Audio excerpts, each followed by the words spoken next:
Bruins taking the Columbus Blue Jackets. Bruins on Sirius 208 XM 219 and Internet 921. Blue Jackets on Internet 927.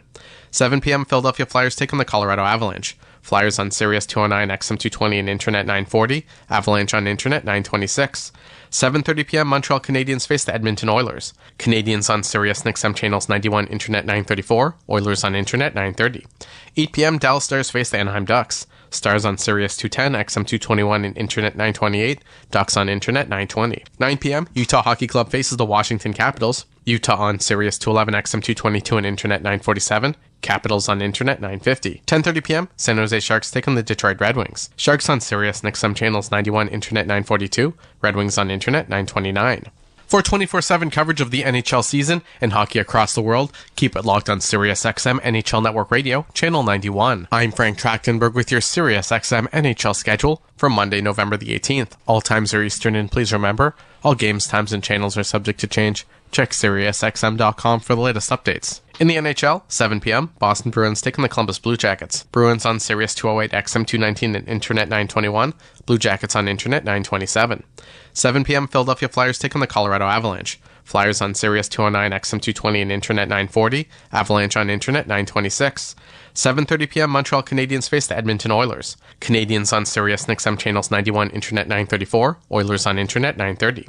8 p.m. Dallas Stars face the Anaheim Ducks. Stars on Sirius 210, XM 221 and Internet 928. Ducks on Internet 920. 9 p.m. Utah Hockey Club faces the Washington Capitals. Utah on Sirius 211, XM 222 and Internet 947. Capitals on Internet 950. Follow every second of the action on NHL Network Radio. From behind the bench to every play on the ice. If it's hockey, it's on SiriusXM NHL Network Radio. SiriusXM 91. Hockey Hall of Famer and Stanley Cup champion for the Edmonton Oilers and New York Rangers, Mark Messier joined Scott Laughlin on the morning skate for SiriusXM NHL Network Radio on Channel 91 to discuss the pressures of Game 7 after having played in 9 Game 7s himself, winning 7 of them, and how you can either thrive under pressure or crumble underneath it. I almost look at Game 7s, Mark, like I do overtime in the Stanley Cup playoffs or overtime in any sporting event where you've got so much pressure on you and every play gets magnified. Could you, during the course of your career, and you don't have to name names, but could you look around the dressing room or could you look on the opposing bench and could you figure out those that wanted to be the hero and those that just wanted to avoid making the mistake? I mean, was that plain for you to see that there were those that wanted the puck on their stick with the game on the line that could thrive under pressure, and then you had the opposite as well? I felt myself in those moments there defaulting to the more defensive side of the game. And then I played with my right winger who I won 6 Stanley Cups with, Glenn Anderson. He was the kind of guy that was trying to, really drive hard offensively and take the game and try to score the winning goal. And we're on the same line. Maybe that the difference of us in our mentalities work perfectly. But everybody's wired different. Everybody's got fear, failure. The best have that, and there's nothing wrong with that. It's okay to internalize those feelings, but you can't let them paralyze you. And it's for me, going into a Game 7, I allowed myself to visualize what if we didn't win, leading up to the game, and then slowly as you get closer to the game, you allow yourself to kind of push the negative feelings aside, and you start to fill yourself up with all the great things that are going to happen and what you need to do to execute the game plan. And of course, ultimately to seeing yourself, holding the trophy. And then as the game starts, all the negative and the positive go away. And then you drill yourself down into, just executing the game plan.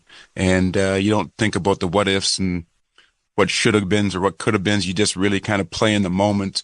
And I think trust becomes a massive word when you think about it. Can I trust each one of the players that are going out there to not only to do their part from a strategic standpoint, be in the right position, be in the right places at the right time, but not get undisciplined and take poor penalties at the wrong time because their ego is bruised and someone took advantage of them, then being able to hold all that in check. So there's just so many dynamics to think about for a team in order to overcome all the obstacles to win a championship. And it's fascinating to me. It's one of the reasons I was able to play 26 years, because once you do it, you understand how fun it is, but also how complicated and intricate it is to kind of get not only the team from a physical standpoint to come together, but how a team comes together emotionally, mentally, and the spirituality around a team and the respect that lives inside that locker room is incredible.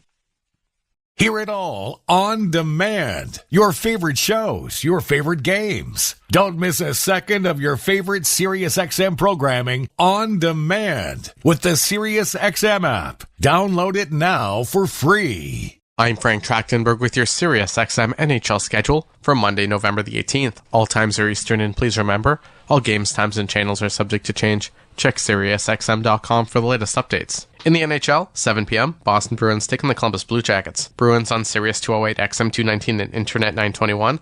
Blue Jackets on Internet 927. 7 p.m., Philadelphia Flyers taking the Colorado Avalanche. Flyers on Sirius 209, XM 220, and Internet 940. Avalanche on Internet 926. 7:30 p.m., Montreal Canadiens face the Edmonton Oilers. Canadiens on Sirius and XM channels 91, Internet 934. Oilers on Internet 930. 8 p.m., Dallas Stars face the Anaheim Ducks. Stars on Sirius 210, XM 221, and Internet 928. Ducks on Internet 920. 9 p.m., Utah Hockey Club faces the Washington Capitals. Utah on Sirius 211, XM 222, and Internet 947. Capitals on Internet 950. 10:30 p.m., San Jose Sharks take on the Detroit Red Wings. Sharks on Sirius and XM channels 91, Internet 942. Red Wings on Internet 929.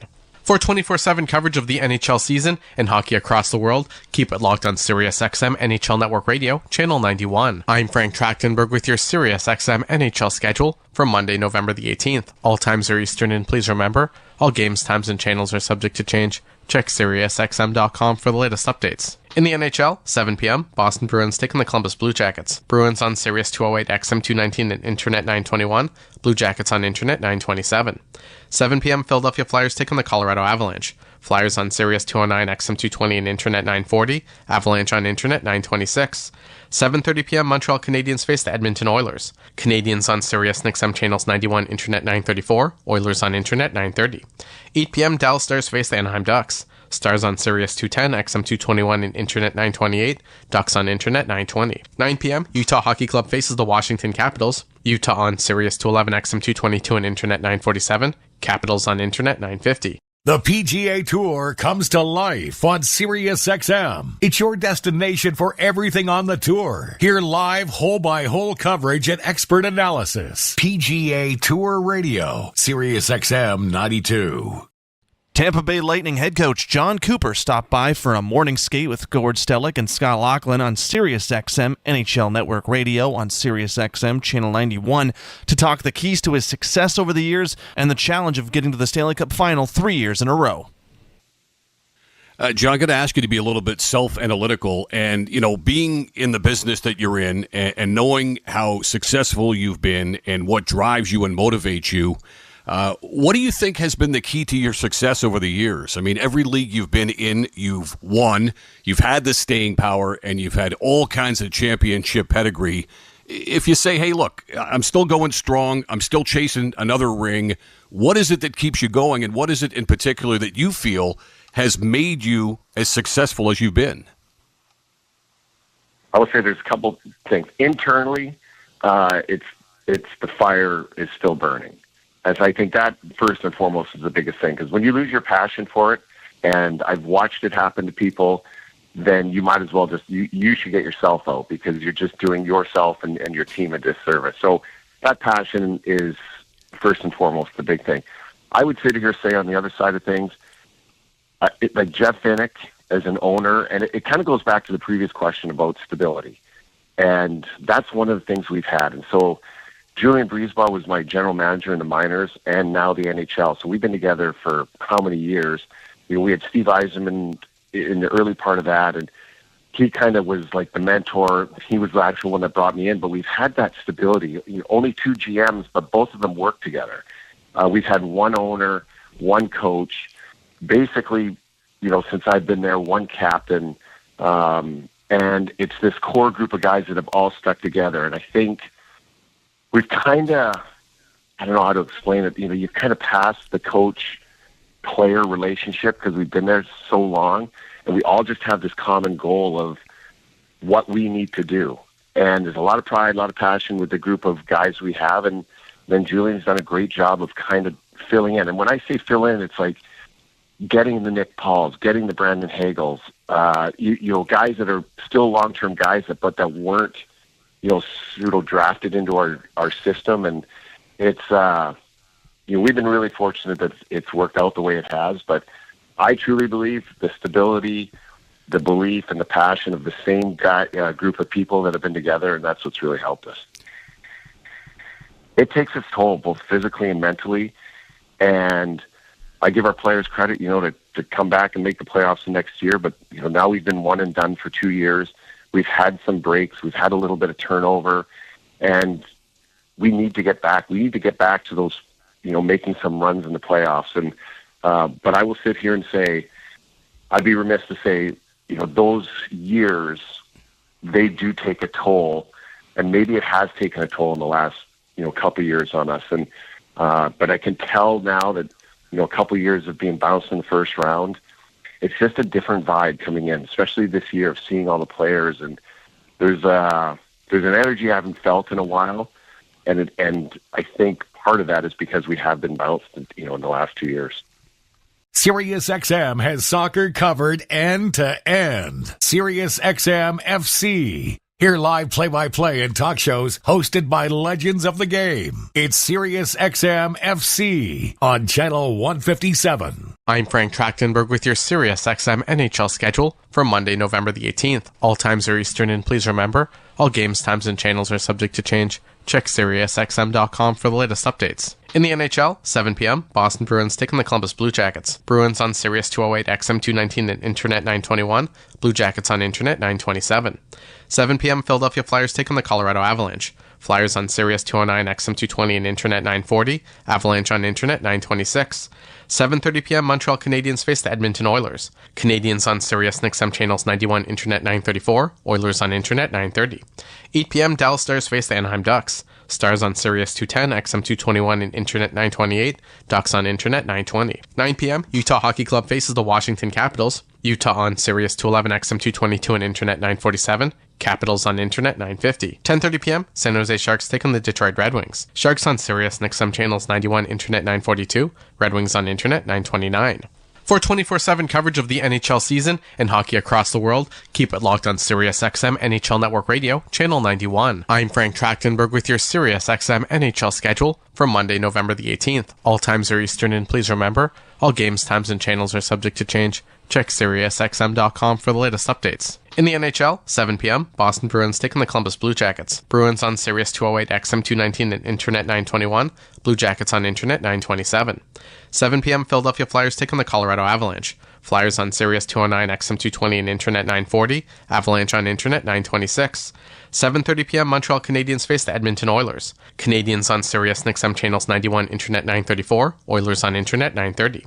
8 p.m., Dallas Stars face the Anaheim Ducks. Stars on Sirius 210, XM 221, and Internet 928. Ducks on Internet 920. 9 p.m., Utah Hockey Club faces the Washington Capitals. Utah on Sirius 211, XM 222, and Internet 947. Capitals on Internet 950. Follow every second of the action on NHL Network Radio. From behind the bench to every play on the ice. If it's hockey, it's on SiriusXM NHL Network Radio. SiriusXM 91. Iron Mike Keenan, former NHL head coach, came on the morning skate with Scott Laughlin and Gord Stellick for SiriusXM NHL Network Radio. That's SiriusXM Channel 91. He was on to promote his new book, Iron Mike, My Life Behind the Bench, and he took some time to talk about his career, specifically the regrets and the influences. When you get a chance to sit down now and you think back on all these times, any regrets? Yeah, of course you have regrets. I had the heat turned up quite a bit at my own distraction, so I could have, and I evolved, and even Greg, you just mentioned Greg Gilbert. He said, Mike, you're completely different here in New York than you were in Chicago. So you learn from your own mistakes. And for some reason, I was so driven. I took it personally if we lost. Personally. And I was miserable. And I could have probably managed the principles of my coaching career and what I thought was important, that I would always stay intact with those. But the methodology could have been turned down a bit and probably Little too intense? A little bit smoother. A little too intense? At times, for sure. For sure. Now, big names, Scotty Bowman, Roger Nielsen, Tom Watt. I mean, I don't know, mentors, friends. How did they all influence Mike Keenan? Well, first of all, I played for Tom at University of Toronto, and then we developed a close relationship, and I would talk to him a lot about coaching. Now I'm in Peterborough. He'd come and see me, and we developed sort of a minor league team for him, because the guys that couldn't play for U of T right away, like Mike Polino, come out to play with me in Oshawa. And so we developed a relationship that way. But we talked a lot about hockey. He taught me more about hockey than anybody else. And then Roger and I had a relationship through Peterborough. We're getting now into the sort of the technical part of video replay and how that. And then I got Scotty Bowman, the greatest ever. He hires me for the first time. Probably saw a little bit of himself in me. And he's calling me in the middle of the night after every game. He drives home from Rochester, and at 2 or 3 in the morning, and I'm not exaggerating, sometimes an hour conversation in the middle of the night. Why did you put Bob Mongrain on the penalty killing at that time? Like, okay, Scotty. But he was just, and he would test me all the time, and I just give him a firm belief in what I thought was right, and he respected that. So it was interesting and then we became friends over the years. It was a real 3 guys that really influenced my career. That was Iron Mike Keenan, former NHL head coach and author of Iron Mike, My Life Behind the Bench. He was in conversation with Scott Laughlin and Gord Stellick for the Morning Skate on SiriusXM NHL Network Radio. That's SiriusXM Channel 91.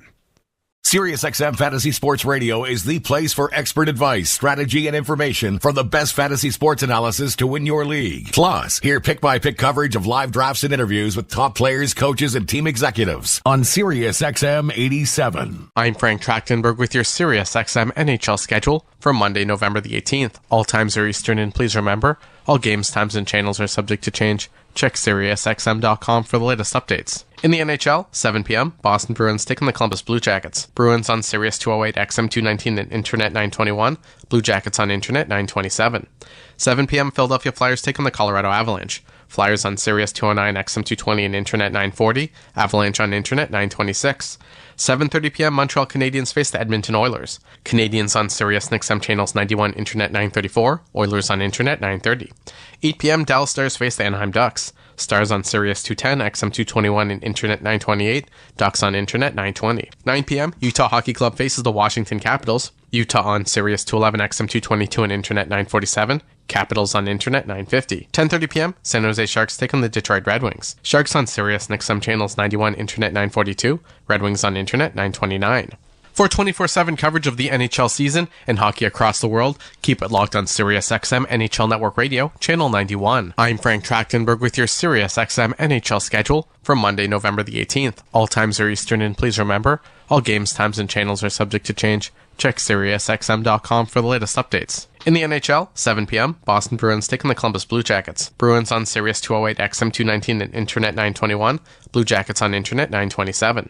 7 p.m., Philadelphia Flyers taking the Colorado Avalanche. Flyers on Sirius 209, XM 220, and Internet 940. Avalanche on Internet 926. 7:30 p.m., Montreal Canadiens face the Edmonton Oilers. Canadiens on Sirius and XM channels 91, Internet 934. Oilers on Internet 930.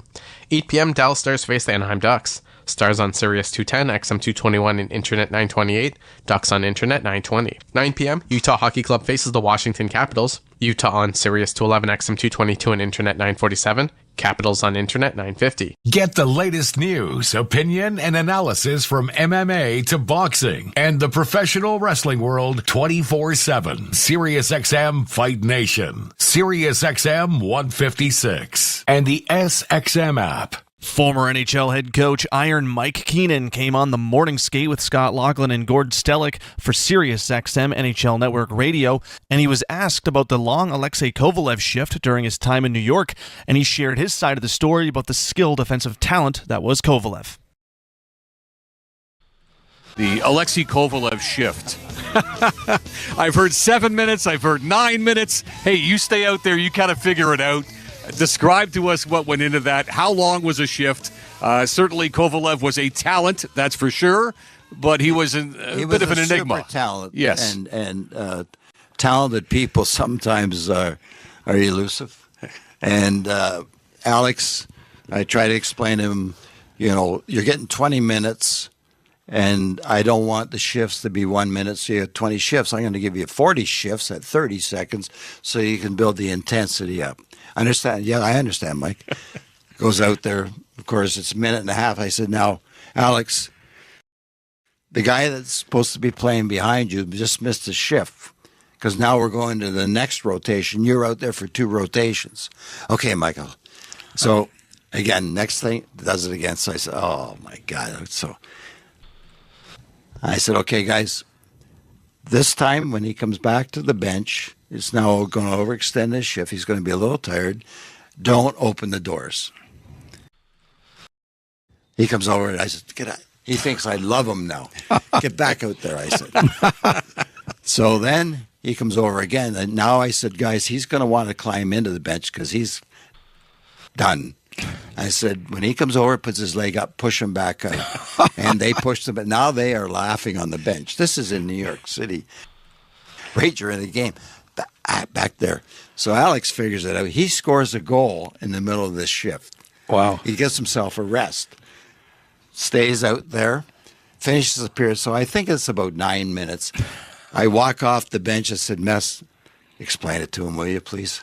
He said, I will. Don't worry. I'll look after it. So as a result, we fast forward now to the playoffs in Game 6, playing New Jersey. In the Jersey series, I double shifted him. When he had to come back, and he was electrifying. Mess got the 3 goals, but Alex was a horse. And very talented, powerful. And the problem was he was so efficient that he could stay out, but he didn't grasp the concept of just picking up the intensity. You could see him. He could dangle and hang onto the puck and nobody could take it from him.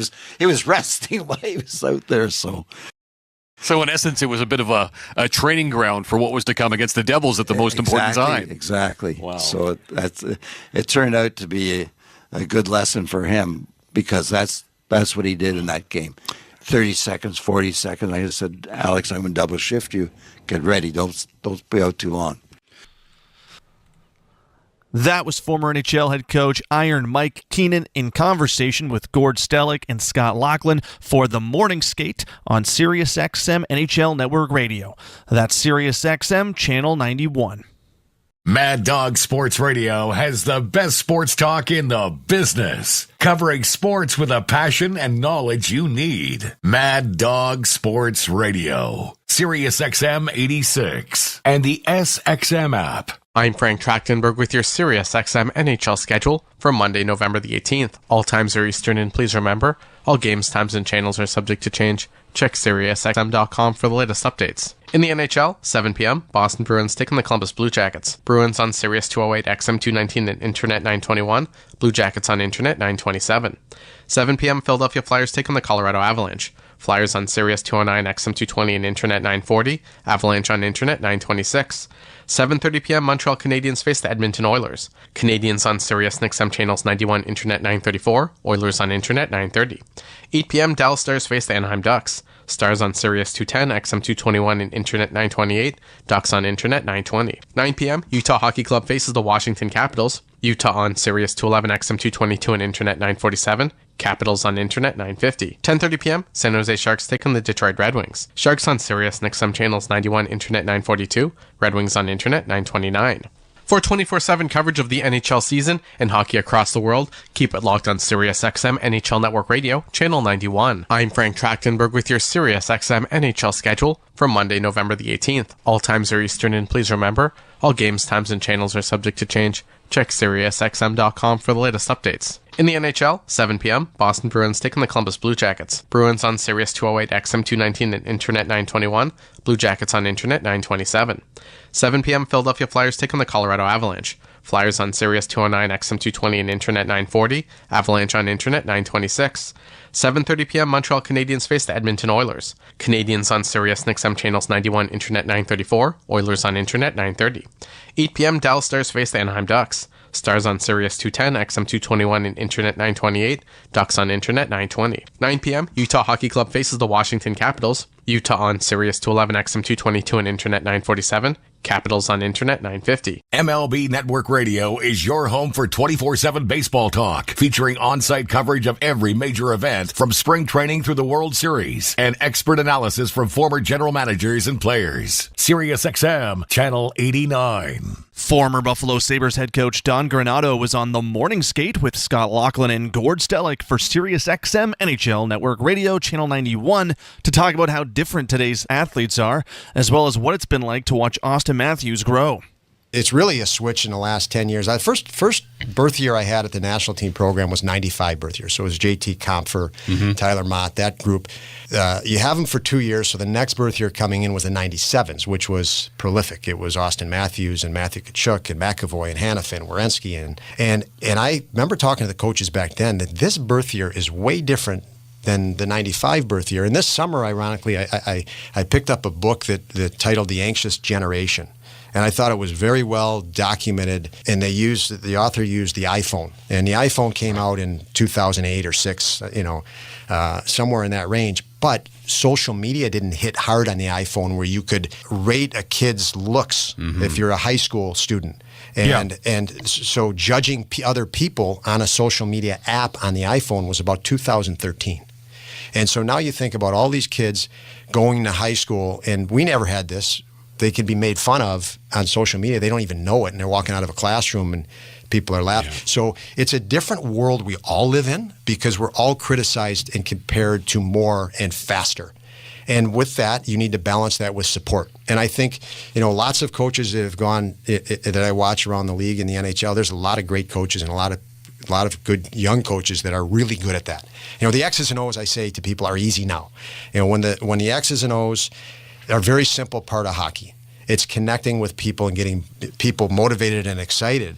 And that's changed dramatically. X's and O's became big when video hit the computer. You could watch 100 or 1,000 forechecks over and over and over and say, okay, these are the key components on a forecheck.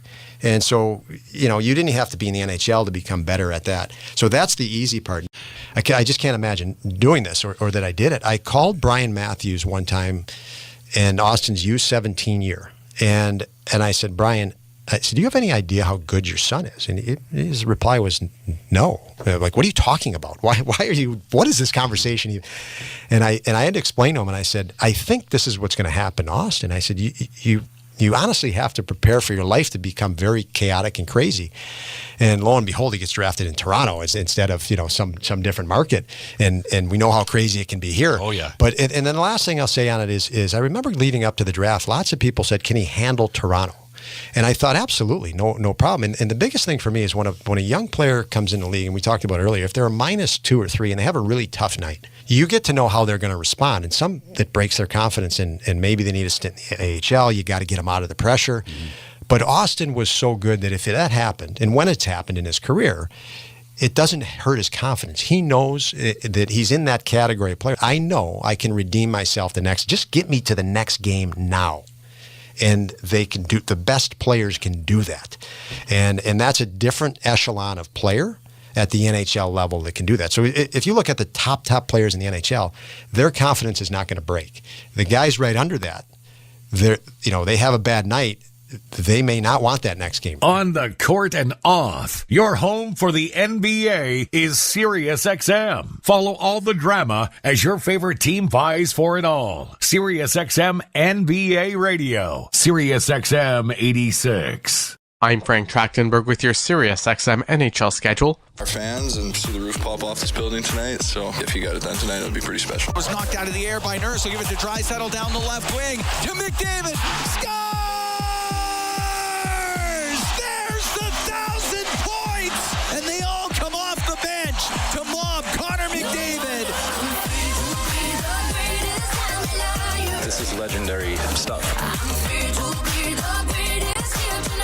Pretty cool, pretty amazing to be a part of.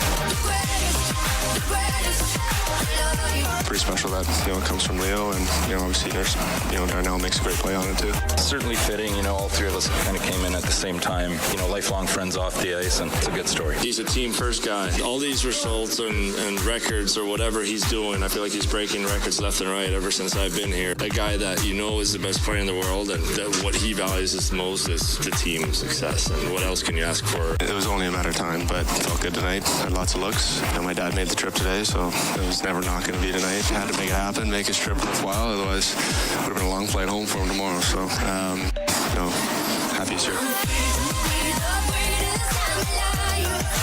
Somebody who's up to 1,000 points can make some plays like that once in a while, and he does it more than once in a while, obviously. The way the players react, and it means everything to me. To see my teammates happy and to hear the fans, that stuff means more to me than any of the numbers or anything like that. These milestones are a great time to reflect, and it's been a good 10 years, and hopefully 10 more good ones. To McDavid, There's the money quote. It's been a good 10 years so far, and hopefully there's another 10 good ones. That one from Connor McDavid. Special thanks to Derek Scott for putting that package together. The Edmonton Oilers tonight against the Montreal Canadiens. Here is where I tell you that the Oilers Hockey Fights Cancer Mega 50/50 presented by Rogers is back. Play it now to be entered to win a Ford Bronco, a $1,000 Red Tag travel voucher, and multiple cash prizes. You can get your tickets now at EdmontonOilers.com/50/50 for more chances to win. Tonight's Oilers Hockey Fights Cancer Mega 50/50 presented by Rogers is in support of the Alberta Cancer Foundation, creating more hope and more moments for Albertans battling cancer. You can get your tickets anywhere in Alberta at EdmontonOilers.com/50/50. All right, we go to local ties for Sobeys and Safeway. Liquor, wine, spirits, beer, and so much more. And we'll focus on Sherwood Park, Alberta's Caden Dooley, still just 22 years of age, the 16th overall pick in the 2020 draft. He's already played 127 games in the NHL. He's one of three defensemen for the Montreal Canadiens, playing north of 20 minutes per game. To Legacy Heating and Cooling, who's not and who's hot, who's not for Legacy Heating and Cooling. Home and no payments and no interest for a year. The Oilers have two players that are currently on 4-game point streaks.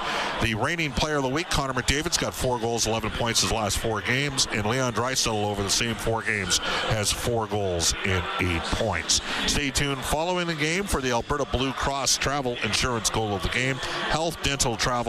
We've got the coverage you need. Visit ab.bluecross.ca. We go to the out-of-town scoreboard, which is presented by Pizza 73. And speaking of Pizza 73, we will tell you this right now. Pizza 73 is the official pizza of your Edmonton Oilers. Elsewhere in the National Hockey League, as we get to it, got the Tampa Bay Lightning. We'll start with the Columbus Blue Jackets up 2-0 over the Boston Bruins. That is in the first period. No score between Colorado and Philadelphia. That's in Philly. That's in the first. Later tonight, Anaheim at Dallas, Washington in Utah, and the Detroit Red Wings, who have been struggling at the San Jose Sharks. Bakersfield Condors Saturday night built up a 7-3 lead. Had to eventually win 8-7 in a shootout. Noah Philp, 2 goals and 4 points in the victory for Bakersfield. They have a hockey game tomorrow at 11:30 as they end up taking on Abbotsford, Vancouver's farm team that's in Bakersfield. Edmonton Oil Kings got swept on the weekend on an Eastern road trip. They've been on the road for seemingly the last 3 weeks. They got a tough matchup. Victoria, Wednesday night at Rogers Place. James Patrick coaches the Victoria Royals, and they got some talented young players, probably first rounders in the next couple years. Forward by the name of Cole Reshny that helped Canada win the Helinka Gretzky tournament in Edmonton, and a right shot D by the name of Keith Verhoff, who is the cousin of the Montreal Canadiens, Kirby Dach. There is 10 minutes to face off, and this is Rogers Game Night on the Oilers Radio Network. Did you know that there are 9 Napa Auto Parts stores serving the greater Edmonton area and have been doing so for more than 50 years? Since Napa first opened in Edmonton, the community has grown and vehicles have changed, but you can always trust Napa Auto Parts to provide you with the expert know-how and the best vehicle parts. And if that isn't enough, every time you visit a Napa Auto Parts store when you present your AMA card, you receive an additional 10% discount on all retail parts and accessories. Visit your local Napa Auto Parts store for more offers and expert know-how. Napa Auto Parts is a proud fan of the Edmonton Oilers. Experience the exciting casino action in 3 Century Casino locations: Edmonton, St. Albert, and Century Mile. Dine at one of their amazing restaurants featuring daily specials. Take in the ultimate game day experience at the Century Sports Bar and Lounge. Check out the best in live entertainment at any amazing location. Plus, enjoy a great selection of casino gaming options and off-track betting. Feel the thrill of live horse racing at Century Mile Racetrack. Don't miss a second of the action at Century Casino. Come for the action, stay for the fun. This is Rogers Game Night on the Oilers Radio Network. Oh, it's amazing. I'll never get old. My first start was in this building and on a Saturday night, so everybody always loves playing here. It's my favorite place to play on the road, and definitely excited. What do you remember about that first start? It's 10 years ago now, but I remember a lot of it. We didn't end up winning, but I think it was a 3-2 loss, but sharing the ice, my first start, staring down Carey Price, it was a pretty cool experience for me, and it was a lot of fun. All right, welcome back, everybody. Yes, that's Calvin Pickard. He gets the start in goals. We bring aboard our Inside the Game analyst, Rob Brown, back at the 880 CHED Studios. And, Rob, let's start with the fact that it is Calvin Pickard getting the call in goal. Rob, you there?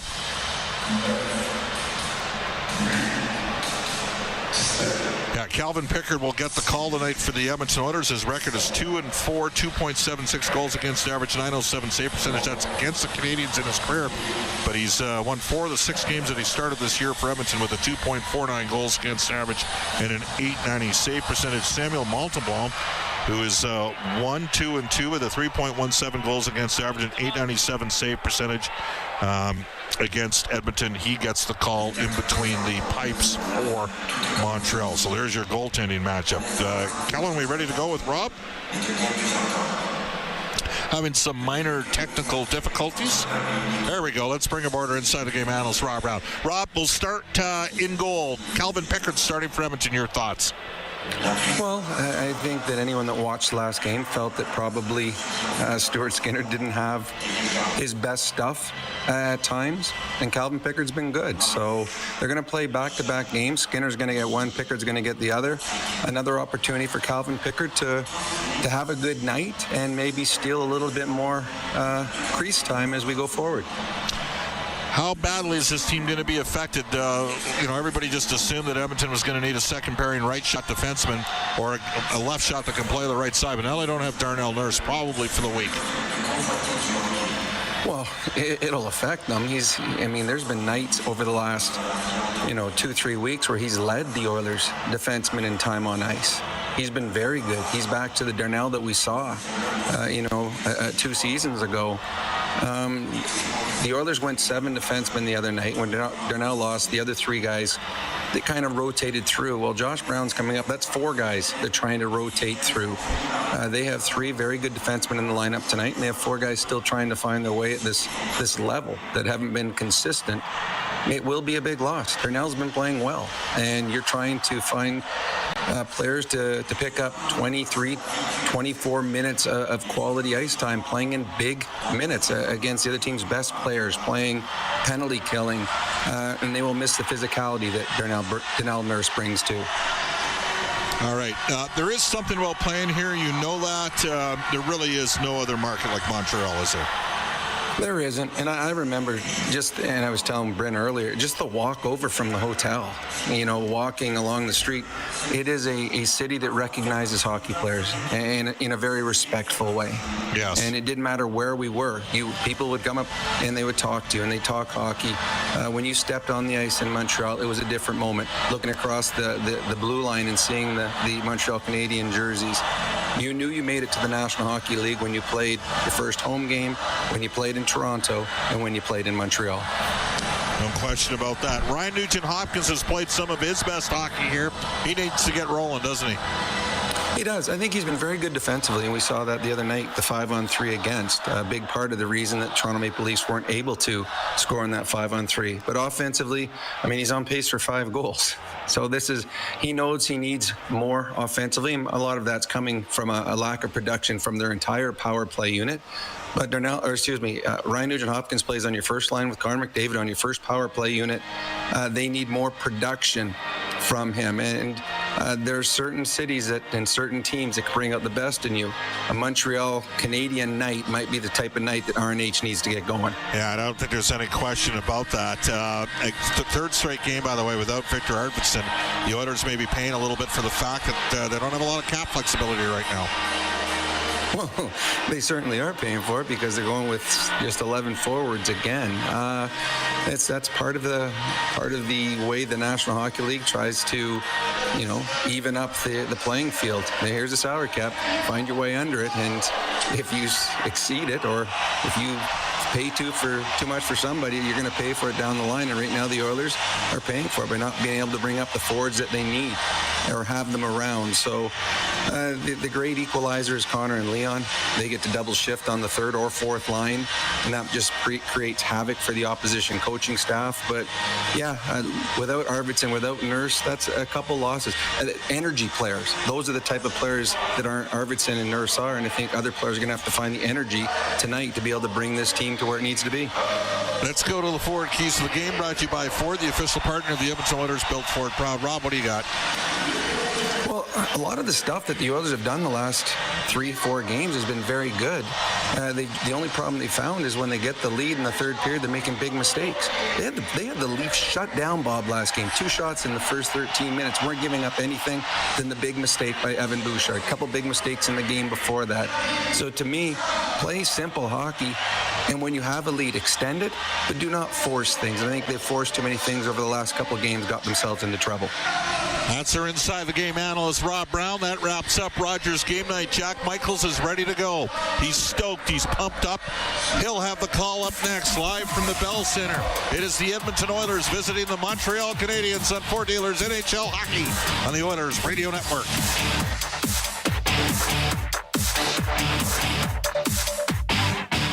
Hockey is back, and so is Play Alberta, Alberta's #1 sportsbook and the official partner of the Edmonton Oilers. Cheer for the Oilers while scoring bigger offers, boosted odds, live betting, player props, and more. New to Alberta? New players now receive $200 in free bets just for signing up. Already a player? Get a $10 free bet for every $100 you bet. Download the new Sportsbook app and make your picks today. Bonus terms and conditions apply. RS Breakers and Controls, Canada's leader in new, used, tested, and obsolete circuit breakers, MCC buckets, bus plugs, and switches. They have everything you need to maintain your aging electrical infrastructure, ensuring it operates as good as new.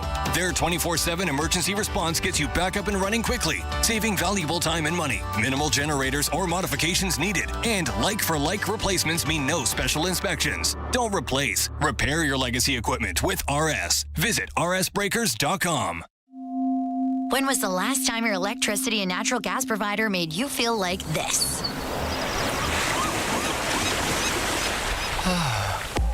Low rates, no strings attached, year-round perks, and local energy experts who always have your back with Encore by Epcor. Find that carefree energy feeling at encore.epcor.com/carefree. Customers are free to purchase natural gas or electricity services from a retailer of their choice. For a list of retailers, visit ucahelps.alberta.ca or call 310-4822 toll-free. Chemco is more than just a trusted local name. Chemco has been building industry across Canada for more than 60 years. From engineering through to commissioning, construction, maintenance, and beyond, Chemco's multidiscipline approach stands firmly on the belief that Chemco cares.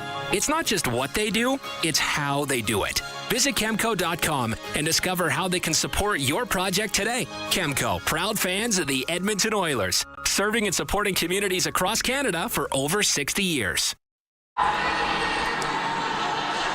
The Edmonton Oilers and the Montreal Canadiens battling tonight at the Bell Center. The Oilers with a record of 9-7-2. The Montreal Canadiens come in at 6-10-2. Chris Knobloch will start. Brett Kulak and Troy Stetcher on defense. This is again for Edmonton a third consecutive night. They're forced to go 11-7. Victor Arvidsson unable to go tonight, so Josh Brown, who just got recalled from Bakersfield, will be in the lineup as the seventh defenseman.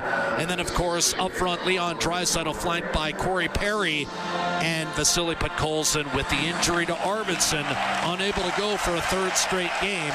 It's 11-7. You'll see Skinner and Ryan rotating with a plethora of different center ice options on the fourth line. And then for Montreal, Sam Montembeault starting in net up front. It will be Alex Newhook, Cole Caulfield, and Jake Evans in the middle. He's playing second line center as they're trying to get Kirby Dach going while playing him with Nick Suzuki and Juraj Slafkovsky. Other than Caulfield, Montreal's two best offensive players.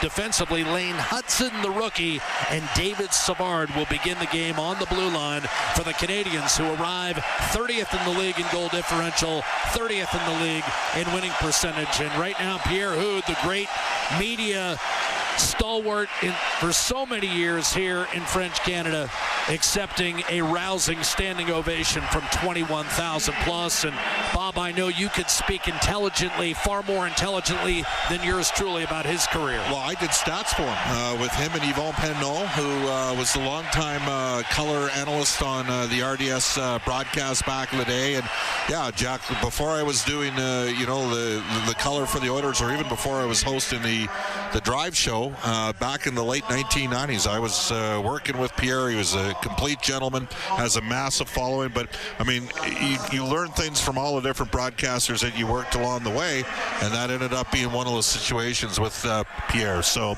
he was, a great guy. He's just doing a little bit of a speech right now, and great appreciation, obviously, for winning the Foster Hewitt Award, being nominated as the broadcaster that goes into the Hockey Hall of Fame. He's got his family out on the ice. It's an awesome thing. But a real good guy, has a bit of a sense of humor, which I can appreciate. You need it, and there is, and you know this, Jack. I mean, this is, for me, this is my favorite place to broadcast a game from, and I know that you love doing games. You love doing games here as well. And we're a little bit, we are going to run the full anthem tonight as well. So once Pierre wraps up, the speech is in French, by the way. But no, just a really talented broadcaster, a guy that's got great energy over the years in a hockey-obsessed market where hockey is a religion. And it ends up being one of those things where it's great to see that a guy gets honored really for a tremendous career in this marketplace, Jack, as well. And that's part and parcel to why, he's out there being recognized. He's, as we mentioned, he's just finishing up his speech right now. But this is a big game for both of these teams tonight. For the Oilers, they got to start, Jack, the Oilers have got a 9-7-2 record. They're 9-4-2 over the course of their last 15 games, but I think you and me both think they got a little bit more juice to give here. And for the Canadiens, they're trying to find their defensive game, and they played a little bit better the last couple games defensively. They had a big win in Buffalo a week ago Monday. I watched most of that game. They always beat Columbus, so I don't know if you can count that. But they've won 2 of 3 after an 0-5-1 skid, but coming off back-to-back years where they improved by 13 and 8 points respectively, I think a lot of people in Montreal, and it's a demanding market just like Edmonton, we're expecting them to take the next step. Maybe not get into the playoffs, but certainly contend for a club that was 76 points. Wow. That's about 14 below the cut line. And getting off to this kind of start has made a lot of people reconsider where this club is at Montreal. They also have something working against them. They're in the wrong division. I mean, I think we know that, I mean, you can get off to a tough start in the Pacific. And the Oilers have also had a situation the last couple of years where they haven't been playing the Anaheims and the San Jose's early in the season. But you can make some ground as the season goes on in the Pacific. Pacific. They got 3 Stanley Cup champions in that division. Recent vintage, all in this decade. This is a time, and it's not just Montreal it's feeling that. It's Detroit, it's Ottawa, and it's Buffalo. All 4 of those teams. And lately, Boston's been feeling it because all of a sudden the Bruins are struggling to sit at and around 500. So this is going to be, for me, this is going to be an interesting game tonight. Now, this is a little bit of a lengthy, delay to the start of this game, which, by the way, is... Well, it is a 35, 40-year career, so I imagine he's got a few capsules. Well, and, I mean, we did Rod Phillips. Obviously, you know how special Rod was, 37 years in Edmonton. And you had the distinction of getting a chance to be the man that replaced Rod, and you never really do. I didn't replace him. But you know what I'm saying. I was the next guy up. Yes, but away you go. And certainly in Pierre's case, he's a special guy. The Canadiens are an interesting team. They got some Western Canadian players. There's a heavy NCAA influence on this team. And isn't it interesting, Jack, that after a stellar performance from Samuel Multiple first game of the year against the Leafs, people were talking about him for Team Canada. People were talking about Stuart Skinner as well. We're not going to see Skinner tonight. And he's off to a rocky start as well. That's what I was going to mention. The goaltending matchup, Calvin Pickard gets the call, meaning Stuart Skinner will play tomorrow night in Ottawa when Bob and I have that game for you at 5 o'clock Mountain Time. Sam Montembeault, once again, the starter for the Montreal Canadiens. Your starting lineup brought to you by Coventry Homes. Flexibility within reach. Get back in the game with customizable designs by Coventry, the official builder of the Edmonton Oilers. Edmonton beat Montreal twice, both times in overtime last year, and they've had a lot of success in the Bell Center with points in 18 in their last 21 visits, going 13-3-5 over that stretch. Now we go ringside for tonight's national anthem.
Tonight's exclusive NHL broadcast.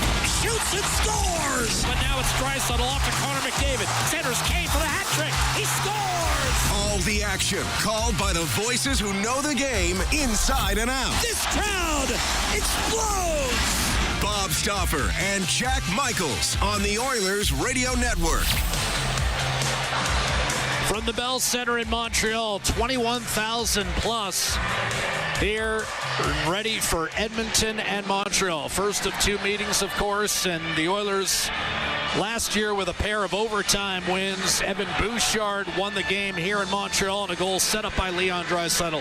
Leon himself scored the game winner when the two hooked up in Oil Country. The Oilers left to right in their white sweaters, orange and blue trim. Montreal in the bleu, blanc et rouge, as they say here in Montreal. although in much better French than that. And a face-off won by Leon Draisaitl against Jake Evans. We're underway. Sam Montembeault to handle the puck for the Montreal Canadiens. Only one win in 5 career starts against Edmonton. Again, traditionally this is a matchup where the Oilers have fared very well, particularly in this building. They step in a shade offside, coming over the line left to right. Ryan Nugent-Hopkins plays his 900th game tonight for Edmonton, and for Jake Evans, he's going to slide out here, and Alex Newhook will take the draw at center, which is won cleanly by Draisaitl, rocketed in by Brett Kulak, who, of course, spent 4 years here in Montreal, was part of the 2021 Canadiens club that surprised everyone by going all the way to the Stanley Cup final before losing to Tampa. Here's a chance for Podkolzin, and a wrist shot disappears into the glove of Sam Montembeault. And you and I were watching the morning skate today, and Draisaitl on more than a few occasions, I think they were having a good time, but he also came over and gave Podkolzin lots of love. Chris Knobloch mentioned his contributions. I think everyone on this team is waiting for that one breakthrough. Chris Knobloch said he's the best player in the league that has not scored a goal. And Leon tried to find him with a kick pass, but just an extraordinary touch from Draisaitl and a good stop there from Montembeault. Nugent-Hopkins beaten off the draw by Nick Suzuki, Montreal's captain and best player, coming off a career year. 33 goals and 77 points. In fact, Bob, as you know, he's had 3 straight career years. A blast by Nugent-Hopkins. Again, playing game number 900 was blocked. McDavid behind the net. Hyman will kick it out to the high slot. And that's going to be handled by Matthias Ekholm. He'll in turn move it back to McDavid. The return pass is off the mark. McDavid arrives on a serious heater. 4 goals, 11 points in his last 4 games. And when you're on that kind of heater, even when the puck eats you up, and as it did times on Saturday night, he still had a goal and an assist. And the goal, of course, tied the game in the final minute and a half. Juraj Slafkovsky, who in his rookie year put up 20 goals and 50 points. I should say his first full season. Played 30-some-odd games as a rookie back in 2023. He'll get it in deep. It's a reset for Ty Emberson. Up the middle, broken up by Brendan Gallagher. Retrieved by Derek Ryan when he tried to put it back into his own zone. Calvin Pickard is forced to play it. 2-4 lifetime against the Canadiens with a save percentage of .907. Gallagher sneaks in, short side stuff, and a save made by goaltender Calvin Pickard, and that will lead to a 2-on-1. Jeff Skinner lights up Montreal, a wrist shot and a save made by Montembeault. Skinner feeling it against the Canadiens, particularly in this building. He's had 11 goals in his last 11 games against Montreal, and both of his career 5-point games, including a 4-goal outing, have come at the expense of the Canadiens. Well, he had a good opportunity off the rush. He didn't pick the puck up cleanly, and that kind of delayed him half a stride, but he made the right decision. He put the puck to the net, and Montembeault fought it off. Henrique centers Janmark and Connor Brown, and off that face-off, won by Lucas Condotta, who tonight plays just his 10th National Hockey League game up the left-hand side for Emil Heineman. Likewise, a rookie for the Canadiens, who did play a full season last year in the American Hockey League and got into 4 NHL games. But this is a young Montreal club, average age right around 25. Travis Dermott over to Josh Brown, who makes his Oiler debut, long awaited. Expected to make the team out of camp, did not perform particularly well at camp. Just hit Connor Brown with a puck, and Connor Brown is a little bit stunned with that one. It bit him. Well, and remember, Edmonton has 11 forwards. Here's McDavid up to Zach Hyman. Churning the legs, getting it in deep, twisting it out for Nugent-Hopkins, a wrist shot, and that flew high and wide on the blocker's side. Rebound, McDavid battles, collects. Nugent-Hopkins had it tapped away. Puck winds up on the left half boards, where Nugent-Hopkins able to regain for Ekholm. Slid it down low for McDavid. Lane Hudson tracking him, and he got picked, and the Oilers got away with a trip. McDavid backdoor and swing and a miss for Hyman. Maybe a little karma there as the Canadiens bank it off the right-hand glass and out. What a chance for Edmonton. Fans didn't like the non-call. Bouchard off a Canadiens clear will start through the middle of the ice. First goal means everything to Montreal. They're 6-2 when they get it. They're 0-8-2 without that goal to start the game. Ekholm dumps it in, just out of the reach of Connor McDavid. poked and cleared safely by Caden Gooley, the Sherwood Park product. Up to Alex Newhook, and he'll dump it in. Hard rim by Stetcher up the right-hand side. Emerson did not get it out. Suzuki the live stick. And now Kirby Dock races over to make a play on it. Had reconstructive knee surgery, got hurt early last season, and is still finding his way. Shot in deep by Jaden Struble of Montreal, and Pickard will play it up the left-hand side. Struble able to hang on to it. Put it back behind the net. Ty Emberson there to clear, and now Stetcher with some open ice. Busts down the seam, enters the Montreal zone, and has a give and go with Corey Perry, but when he tried to locate Josh Brown, there was a miscommunication. Brown has to drift back to play it. Brown +5 and 2 assists in 12 games of the Condors. The league leader in penalty minutes down in the AHL. Turnover at center by Kulak. Here's a chance. Christian Dvorak denied by Calvin Pickard from the left circle. Canadians with their best look by far in the first 4.5 minutes. No score as Brown inadvertently backhanded it into the Montreal bench. 15-16 to play in the first period. I talked to Josh this morning, Bob. I don't know whether you had a chance to. There was a lot of people crowded around him. And he did say the first thing I had to get past is the fact, okay, I'm going down there. How do I turn this into a positive? Right. How do I make the most of it? And I think particularly for a veteran player, a proven NHLer, that's sometimes the biggest hurdle. Well, Josh Brown and Connor Brown spent time together in Ottawa, and Connor Brown is on the ice after Josh Brown hit him with the shot. He's back. Oilers again, 11 forwards, 7 defensemen tonight. Victor Arvidsson missing a third straight game. Here's a shot by Hudson off the draw. Coming into the zone, it was deflected over the net. Josh Anderson back to David Savard. Slap pass across. Savard is the one guy who's long in the tooth on the back end. Hudson can really skate, and he just drew a penalty for Connor Brown, who chopped him down.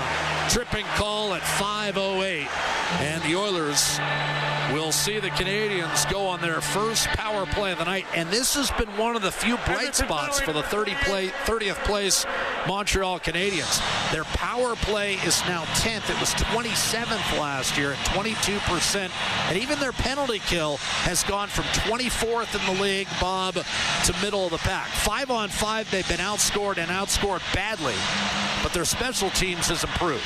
And Edmonton's been outscored badly on special teams. Nugent Hopkins wins the face-off, and that's wired down the ice by Matthias Ekholm. But this Napa Auto Parts penalty kill showing signs of emerging from an early season slump. They've wiped out the last 8 chances for the opposition. In addition to Nugent Hopkins and Ekholm, it's Derek Ryan and Ty Emberson. As jitterbugging his way in was Nick Suzuki. A right-handed shot. He got tied up behind the net. Slavkovsky couldn't maintain, and it was cleared by Ekholm. Now, Brown was part of a top 10 penalty killing unit down in the American Hockey League that got nicked for a few on Saturday, but it's been pretty good. We'll see whether he gets a look tonight as it's sent in deep by Mike Matheson. That'll curl off the corner boards and all the way back to center.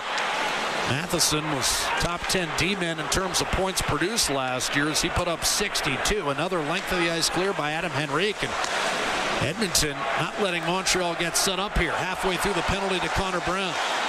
Wayne Hudson in over the line. Heineman will send it around the boards, and then it was poked free, but Kulak was there to one-time it down the ice. Montembeault forced to free it up for Lane Hudson, and Montreal yet to get set here, 1:15 into this power play. The on-rushing Alex Newhook in his 4th full season. Gives it up to Yoel Armia. He got checked by Stetcher. 4-player scrum in the corner. Carving it loose was Kulak. Squirted free on net. Pickard's just going to fall on it with 13:18 to go in this first period. We'll keep it right here with 26 seconds still in the penalty to Connor Brown. Oilers are a good face-off team. They've played a run of good face-off teams, but Edmonton still top 5. 4th in the league at 53.3. And the Canadians, well, they struggle in the circle. 24th in the league at 47.9. Alex Newhook moves in for the draw, wins the face-off back to Hudson. 5-on-5, Montreal is dash 19 this year. Hudson, side of the net, backdoor play, and a save made on Heineman. Pickard with an excellent read, and Heineman denied as he looked to score his 4th of the year. Just turned 23 years of age on Saturday. Pickard stoned him. Hudson, after an Edmonton clear, brings it back in, but the Oilers have killed off another one. Dermott able to hold his position. Draisaitl with the puck. Connor Brown is out of the box, and Draisaitl hits McDavid in stride. Off the successful PK. The Oilers load up with Draisaitl, McDavid, and Hyman at 5-on-5. Montreal able to wrap it around the boards, and Bouchard will pick it up inside the blue line. One touch, McDavid. Little spin move by Draisaitl. He'll drag his way through. Tied with Caulfield right now for second in the league with 13 goals on the season. Bouchard down low for McDavid. Fires a tough pass, and that's broken up. Actually, they're tied for the lead. Reinhart being the other with 13. Ovechkin is there too.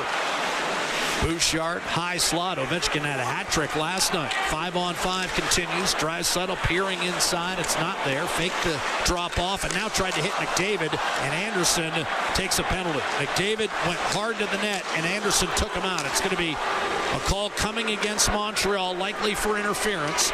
Draisaitl will move it to the corner. McDavid to Nugent-Hopkins, the extra man. This is now 6-on-5 as the Oilers have gotten the extra man out there with a delayed penalty. Draisaitl to Ekholm, a drive that was blocked. Rebound, and Montembeault, a tough save on Zach Hyman. Ekholm keeps the play alive in the offensive zone for McDavid, high slot. Back to Ekholm, left point. 11:25 remaining in this scoreless first period. Zach Hyman. Ekholm walks the line, switches spots with McDavid, moves it top of the right circle for Draisaitl. In front, Nugent-Hopkins stopped. Rebound, Hyman trying to bank it off Montembeault. Draisaitl gives it up. One-timer, Bouchard deflected. Montembeault still doesn't have it frozen, now covers in the blue paint. As finally, the penalty will be called. Essentially, a 3-minute power play for Edmonton as they had 6-on-5 there. They'll have 5-on-4 when we come back. Anderson, 2 minutes officially for hooking at 8:56 of this first period. Edmonton having killed off a penalty already will now try to capitalize on the Atco power play, and they'll look to do that when we come back in just a moment with more Fort Dealers NHL hockey live from Montreal's Bell Center, the Oilers Radio Network. Be a savvy Edmonton hotel shopper. Book through edmontonsbesthotels.com and receive up to $225 in cash rewards. There are over 55 member hotels to choose from, offering their best value rates. edmontonsbesthotels.com. Rewards with every booking. Hey, Paul Brandt here. You know what I'm a fan of? Alberta. The wide open spaces, the highways and byways, and a rugged, beautiful terrain that I'm proud to call home. Maybe that's why I'm also a fan of my Ford F-150. It's tough, capable, and smart, which makes it a natural fit for roads like these. So if it's a new truck you're looking for, look no further than the truck Albertans love to drive, F-150. Head into your Alberta Ford dealer and tell them PV sent you. Proudly headquartered in oil country, Capital Power is delivering reliable and affordable power today while building clean power systems for tomorrow, creating the balanced energy solutions communities across Alberta and North America can depend on. Visit capitalpower.com to learn how they are powering change by changing power. Be part of their energy and join Capital Power as we all cheer on our Edmonton Oilers on their quest to win it all. Be a savvy Edmonton hotel shopper. Book through edmontonsbesthotels.com and receive up to $225 in cash rewards. There are over 55 member hotels to choose from, offering their best value rates. edmontonsbesthotels.com. Rewards with every booking. All games, all season. You're listening to the Oilers Radio Network. Face-off coming right side of Sam Montembeault. The Edmonton Oilers penalty kill has started to come alive. 9 straight kills. The power play has converted in 3 of its last 4 games. Still at a rather pedestrian 17%, but up to 22nd in the league. Draisaitl will take the draw. McDavid and Hyman stacked in the paint. Nugent-Hopkins on the left half boards, and Bouchard stationed at the point. And something you can count on at least twice in seemingly every game is Leon Draisaitl getting chased out of the circle, replaced by McDavid. Against Jake Evans, who won the face-off for Montreal. Matheson from Savard attempts to clear, but it was held in brilliantly by Draisaitl just inside the line, regained and cleared by Yoel Armia. All of a sudden, in his 10th year, including 7 in Montreal. Draisaitl To McDavid, left to right. Oilers looking to break this scoreless tie halfway through the first period, but the puck squirted free in the high slot, and Armia was there to bang it down the ice. Pickard will leave it for Evan Bouchard. Jack Michaels, Bob Stauffer with you in our Legacy Heating and Cooling broadcast booth. Here's McDavid working his way into the offensive zone. Nugent Hopkins spun down, lost the handle, and Suzuki was able to clear back through the middle. Bouchard back on the puck.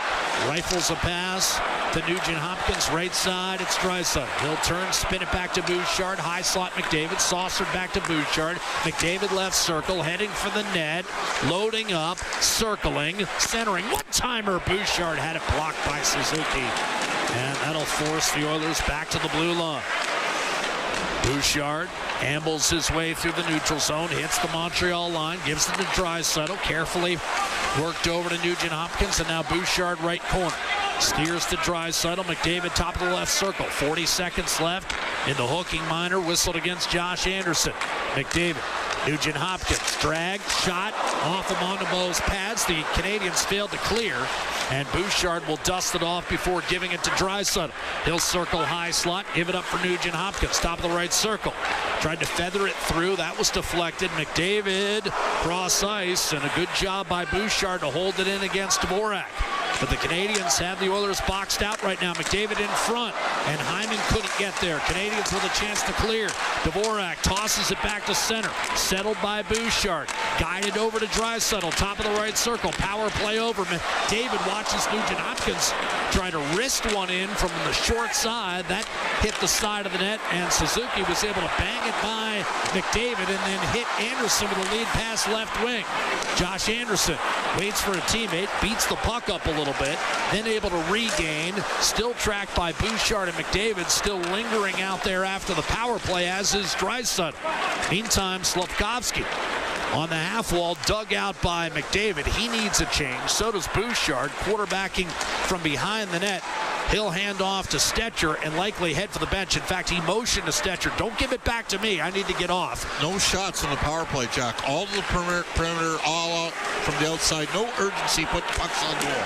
Stetcher shoots it in. Even the interior tucks to Hyman didn't have much on them.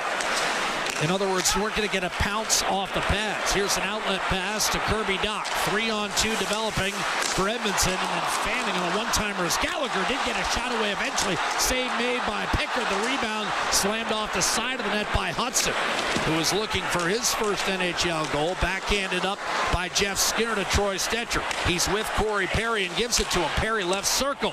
Tried to chip it through Montembeau and a screen, but that ended up wide, and the Canadiens get a clear back to center. Carried back in by Perry. He'll move it to Jeff Skinner, heading for the net with a quick wrist shot, and save made by Montembeau.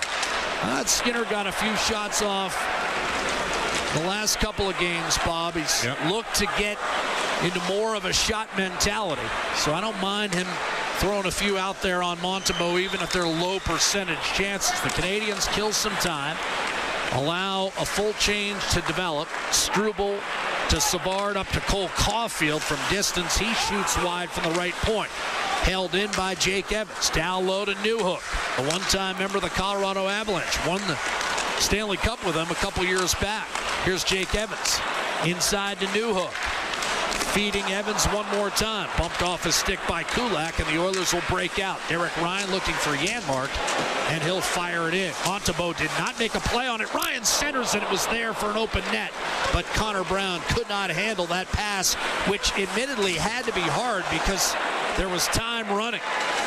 Brown got checked hard by Heineman. Didn't like it. Trying to bait Heineman into a fight. I'm not sure Heineman wants to take that. It's not taking that fight. Connor Brown will snap it in deep. That's recovered by Lane Hutz. Heineman, his first year, played on the Swedish World Junior team a couple years back.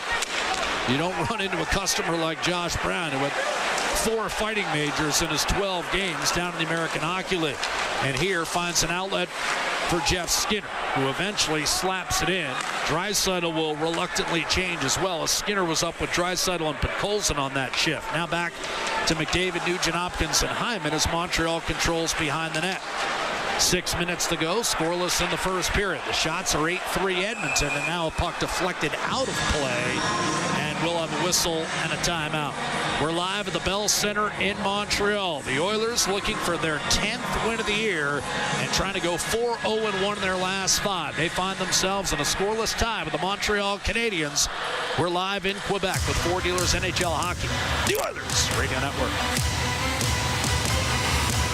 Sobeys and Safeway Liquor are stocked with spirits, wine, and beer for all your get-togethers. So, whether you're celebrating the holiday season or hockey season, check out Sobeys and Safeway Liquor, proud partners and fans of the Edmonton Oilers. Businesses deserve the best protection against cyber threats. Alltech offers state-of-the-art IT and cybersecurity solutions to safeguard digital assets. The team of experts at Alltech are dedicated to providing the highest level of security, ensuring that data remains safe and operations are seamless.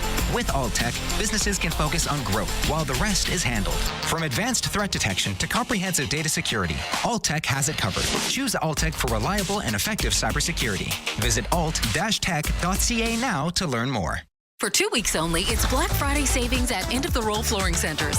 Save on laminate, luxury vinyl planks, loose lay, click flooring, hardwood, carpet, and more. Use our visualizer at endoftheroll.com to see it yourself. Plus, you could win your mortgage payments for a whole year. Terms and conditions apply. Maximum value of $25,000. Visit endoftheroll.com for details. Our Black Friday sale 2 weeks only at End of the Roll Flooring Centers.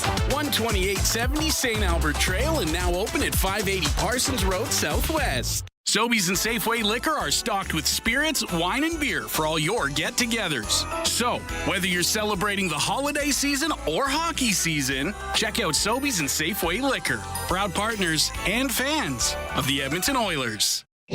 Listen on air, online, and on the Radio Player Canada app. This is the Oilers Radio Network.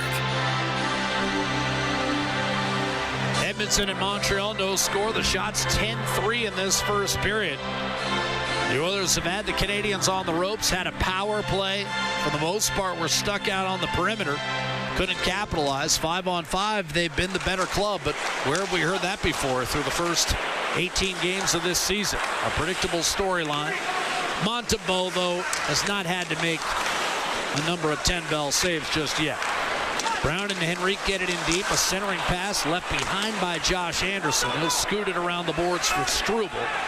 And now the Canadiens with time to break out. Angled up to Gallagher, and he'll spill it back to center. Gallagher, after 3 injury-plagued campaigns in a row, managed 16 goals and 31 points last year. Anderson lost the handle. Kulak could clear up the middle. Janmark with speed over the line.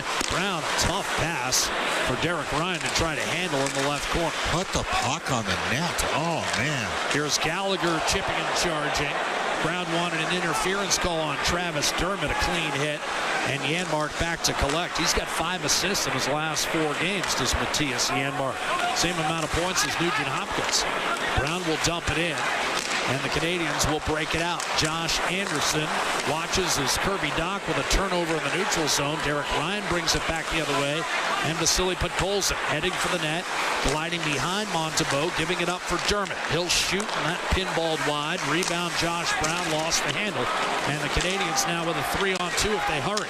Nick Suzuki in over the line. David Savard back to Suzuki, and just kind of rolled it toward the net. He wanted to drag it to his backhand and go shelf.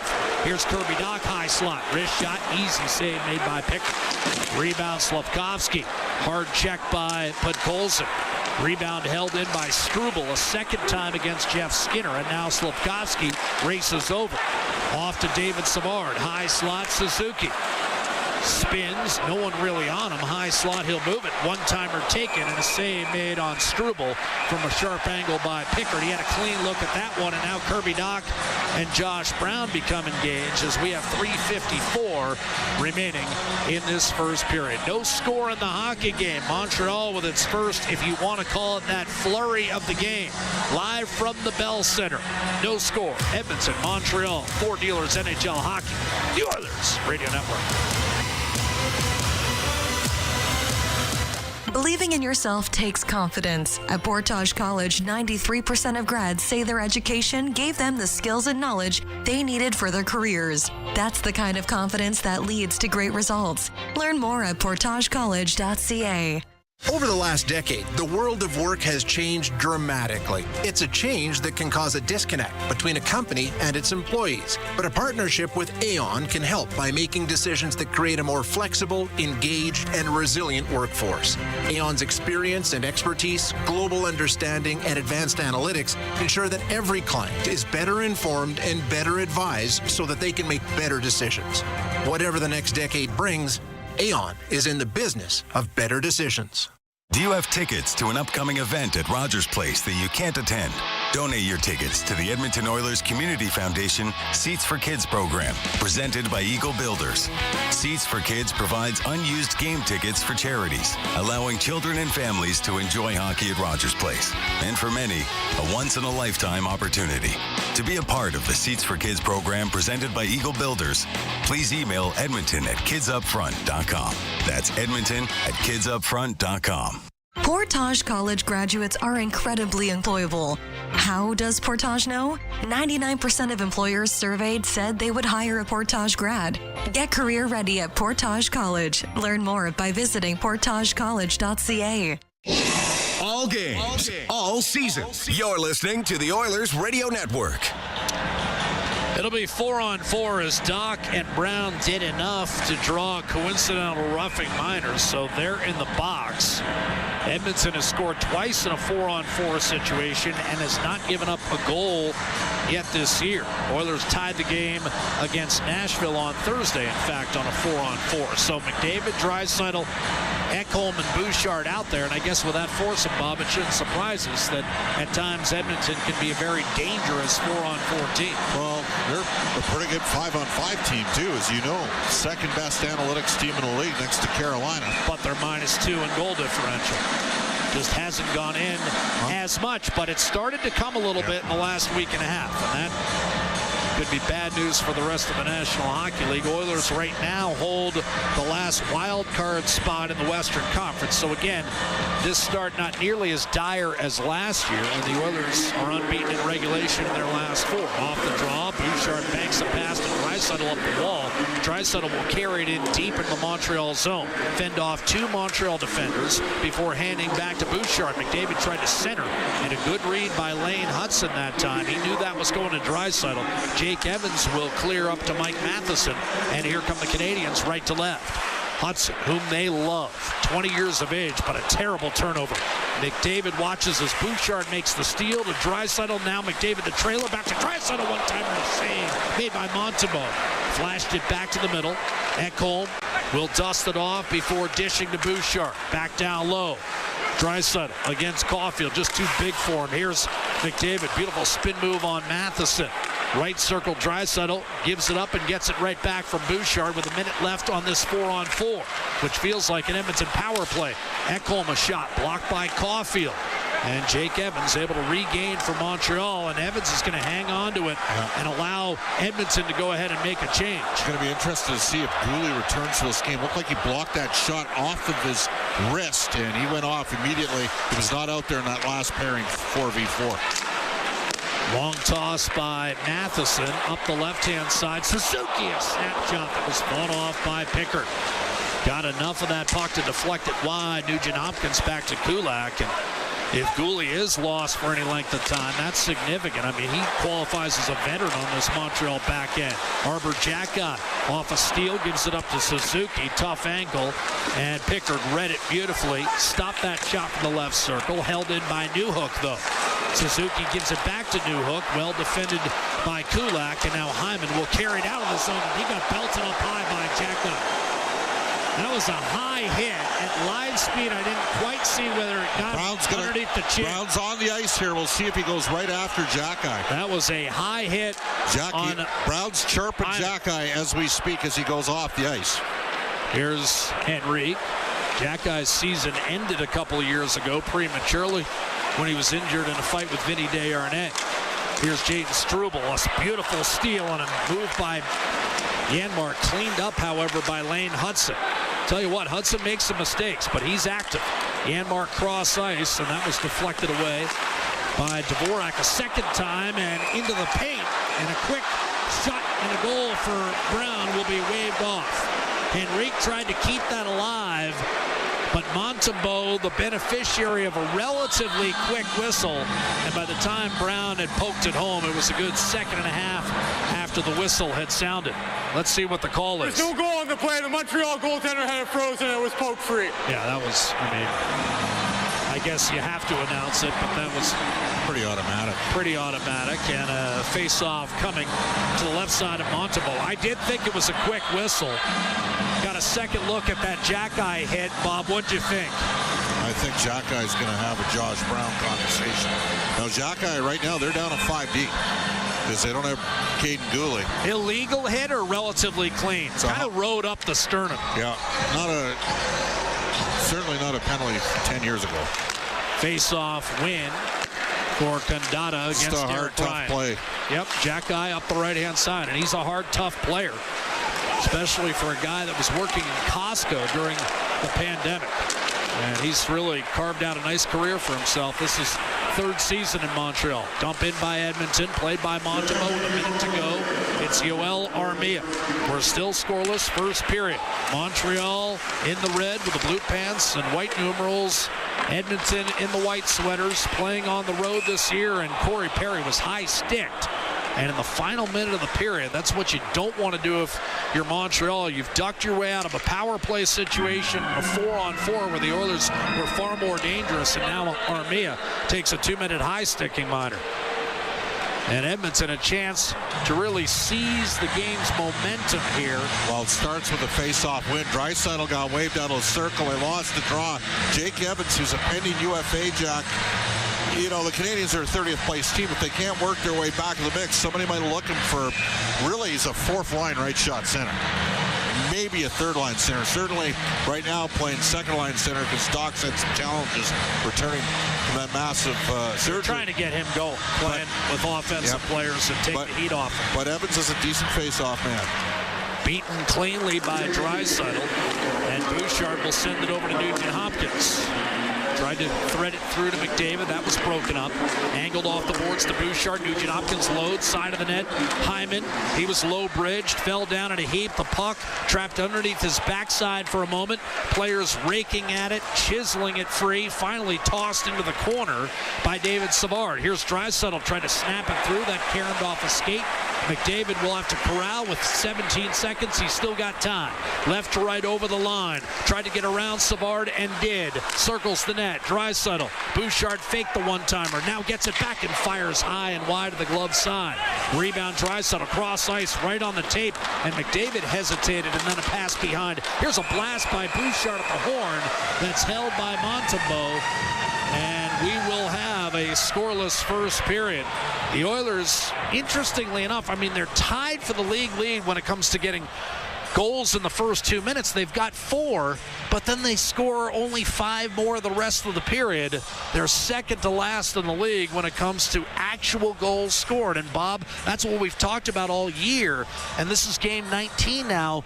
The Oilers' domination 5-on-5 still has not translated to the kind of goal scoring production that I think you and I were expecting coming into this season. I don't think there's any question about that. Now, did we have to abridge the scoring projections once they lost a couple players on an double RFA offer sheet? Just, sometimes speed creates some opportunities. Anyhow, the bottom line here is they played better the last 15 games, but they got to find their game here. And they got to capitalize early on the power play when they get it in the second period. Shots are 13-8 in the opening 20 minutes in favor of Edmonton. And remember, there's still significant power play time coming up. 1:14 left in the penalty to Yoel Armia. In a moment, we'll chat with Brett Kulak, who came into this game, curiously enough, tied for 4th in the league with 4 goals. And Brett, what are the challenges that you and the rest of the D-Corps face when it is 7 defensemen? I know it's not new for you, but is it still present a bit of a challenge rhythm-wise? Yeah, I think so for sure. Like you say, we got some experience here, most of us, I think, throughout our careers. At some point or another, you play 7D, so you kind of know what to expect coming into it, but no one really loves it, that's for sure. kind of with a different partner a lot of the time. And but you know what? You take it as it is, and hopefully it doesn't last too long. And I thought we had a good first period there. Brett, Darnell Nurse is a huge part of this hockey club. How does it change at all? You know you're going to be over 20 minutes today, but how does it change for you personally? Yeah, I think it's just not coming into it thinking I need to fill his shoes, do something, go out of character for me. Just put in solid shifts and do my job out there. And, you can't replace Nursey, that's for sure. He plays big minutes, and he does a heck of a job for us out there. And so I think, everyone's got to chip in, elevate your game a little bit. I know it was one of your 2 career highlights, but you have to feel somewhat cheated that you didn't have the 21,000 people behind you back in 2021. This is a special building. Yeah, some really good memories here for sure, and memories that'll last a lifetime, no doubt. Some peaks of my hockey career so far, and it always feels nice coming back here. Thank you, Brett. Okay, thanks, guys. That's Brett Kulak of the Edmonton Oilers, who find themselves in a scoreless tie through 20 minutes. As we head for the second period again, Edmonton will have a fresh sheet of ice and a power play to start period 2. Anything the Canadiens did offensively that the Oilers need to be concerned about? Counter-strike and stretch the ice. That's one of the things they did. They tried to catch. They were in a very passive forecheck, trying to neutralize Edmonton's transition game, which, by the way, was pretty good against Toronto. But one of the things that's altered this game here is Caden Gooley blocking that shot, because their plan was to have 2 guys that can really skate, Matheson and Gooley, against Connor McDavid. They don't have them. They're down to 5 defensemen. The big hit by Xhekaj. Have they announced he's gone for the game? Well, I mean, he's not been back since he blocked the shot. He may return in the second, right. But usually Xhekaj comes, as you know, he comes back. I mean, he missed the last 10 minutes of the period. Xhekaj with a huge hit on Hyman. I don't think Arber Xhekaj can take the fight against Josh Brown. Brown was talking to him. I don't think he can take that fight if they don't have Gooley in the lineup. Something to watch here in period 2. Because, of course, they dress the standard 6. They don't have – the Oilers had the luxury, if you want to call it that, considering a top 3 defenseman went down the other night in Toronto in that 3-2 overtime loss. Montreal coming off its 6th consecutive win over Columbus, 5-1 on Saturday. So you've got the Oilers and the Canadiens. Full collision mode tonight. Nothing has been settled through 20 minutes. There's no score in the hockey game. They've added one more shot for Edmonton, so a 14-8 spread in that opening 20 minutes. Rob Brown, Bryn Griffiths. That's next. This is Ford Dealers NHL Hockey, the Oilers Radio Network.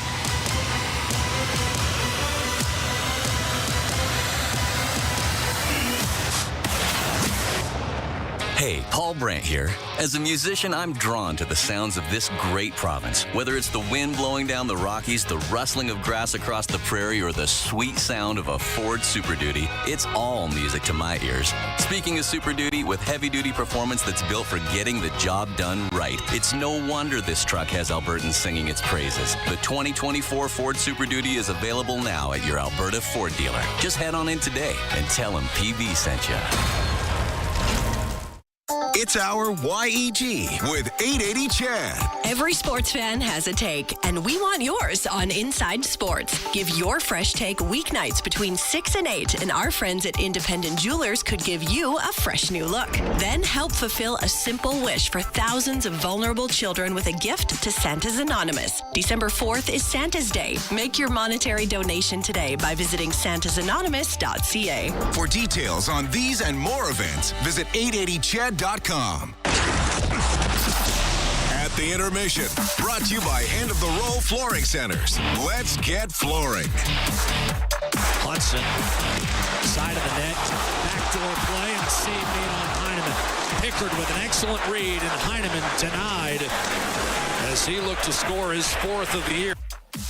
And that's our Highlight Zone, brought to you by Century Casinos. All in, all games, all season. Century Casinos with 3 great locations in Edmonton, St. Albert, and right next to the Edmonton International Airport. Welcome to the Winter Zone. Welcome to the first intermission. Bryn Griffiths along with Rob Brown. And the goaltenders are pretty solid that period there, Brownie. They were. A lot of good scoring chances. The Oilers had more of them, and the Oilers were the better team offensively. But Calvin Pickard did have to come up with a couple big saves. The problem sometimes when you're carrying the play, and the Oilers did, I think there was a stat that over 10 minutes of that period was in the offensive zone. When you're carrying a lot of the play, sometimes it's just a bounce or a break, and you're going the other way, and it's an odd man break. But Calvin Pickard made the saves he had to make. and the Edmonton Oilers were unable thus far to solve the Montreal goaltender, because both goalies have had to make some big saves, but obviously the one between the pipes in Montreal's end was a lot busier. Absolutely. Oilers out shooting Montreal through the opening 20, 14-8. And as we expected, with 11-7 being the mix tonight, both Leon and Connor were busy guys there in that first period, plus a few power play opportunities in particular. Man, both teams really throwing the puck around, but the Oilers' best chances may have actually come on the delay penalty before the power play. Well, Connor and Leon got a lot of ice time because of, the delayed penalty that seemed to be about a minute and a half. And then they had the full 2 minutes. And then they had a 4-on-4 shift, which they always start. And then they had the power play at the end. So we saw a lot of Connor and Leon. And the Montreal Canadiens, and Bob just mentioned it, losing Caden Gooley is a big loss for the Canadiens. He tried blocking a shot. He did block the shot of Bouchard and left the game immediately. The poor kid, fantastic young talent that seems to be bit by the injury bug time and time again, and very skilled. He can move very well in his skates. He's matched up against Connor every time they've played against him, but without Gooley in the lineup, the Montreal Canadiens come much thinner on the back end, and we saw that as the period went on. When Connor and Leon were out there, they struggled to find someone that could handle their speed, so that's something to watch in the final 40 minutes. Hey, I have to ask you, the Oilers on the power play, moving the puck around the outside a lot, trying to get it into the front of the net to Zach Hyman. It's not connecting this season, and I can't figure out why that is, because it seems like Zach's in the exact same positions he's always been in. Well, they had some good looks and some good opportunities. Sometimes a goaltender makes a good save. We saw Leon going through the crease to Nugent Hopkins. Wonderful save by Montembeault. So it's... Everybody knows what the Oilers' tendencies are, and that's why the Oilers try to find other things to do. But it's still early in the season. Hyman will find his backdoor tap-ins. The Oilers will find them. Right now, the Oilers have been very aggressive with trying to get a shot from the point. And we saw with Bouchard with a number of shots from the back end. A lot of them, unfortunately, were blocked. And we saw with Gooley, they hurt when you block them. But, I have no worry that the Oilers' power play is going to find the back of the net often as we continue through this season. But so far, the Montreal Canadiens, with some big saves and some good sticks in passing lanes, to be able to thwart a couple good opportunities for the Oilers on the power play. Your thoughts on the Zach hit on Hyman there? Any problem with that one? Yeah, I had no problem with that. It was they allow that. I mean, there was one just a little bit earlier where who was it? It was leaving the zone. Gallagher was leaving the zone. He chipped it by the defender. I think it was Ekholm at the blue line. Exact same play. When Gallagher tried to jump around him, Ekholm hit him. So they let it go that way. They're going to let it go the other way. So I had no problem with the hit. Okay, what kind of adjustments, if any, do the Oilers have to make going into period two? It was a pretty wide open first. Well, I think the biggest thing that we noticed in the first 20 minutes was the physicality of the Canadiens. They finished every check. So I think for the Oilers, they got to be prepared for that. Put your head on a swivel. Make sure you know where you're going with the puck, because the Canadiens are finishing every check and created a couple of good scoring chances because of that. But when you know that they're running and they're going to be physical, if you can bounce off or jump around, you will get odd man breaks because they are so aggressive. So use the aggression of the Canadiens to your advantage and try to create an odd man break going the other way. Excellent, Rob. We'll talk to you coming up in the second intermission, okay? Sounds good. And we're going to break away, and then we're going to come right back. We'll take a look at your out-of-town scores and much more. At the Intermission is brought to you by End of the Roll Flooring Centers. Let's get flooring. We're back with more. This is your Ford Dealers NHL Hockey on the Oilers Radio Network. Score big with the unmatched purity of Clearwater Vodka, the perfect companion for Oilers fans.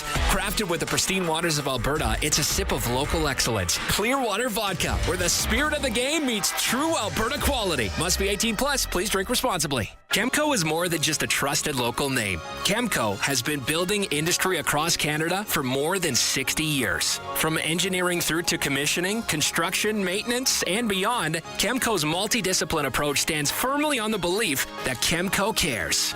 It's not just what they do, it's how they do it. Visit Chemco.com and discover how they can support your project today. Chemco, proud fans of the Edmonton Oilers, serving and supporting communities across Canada for over 60 years. Our people, our team.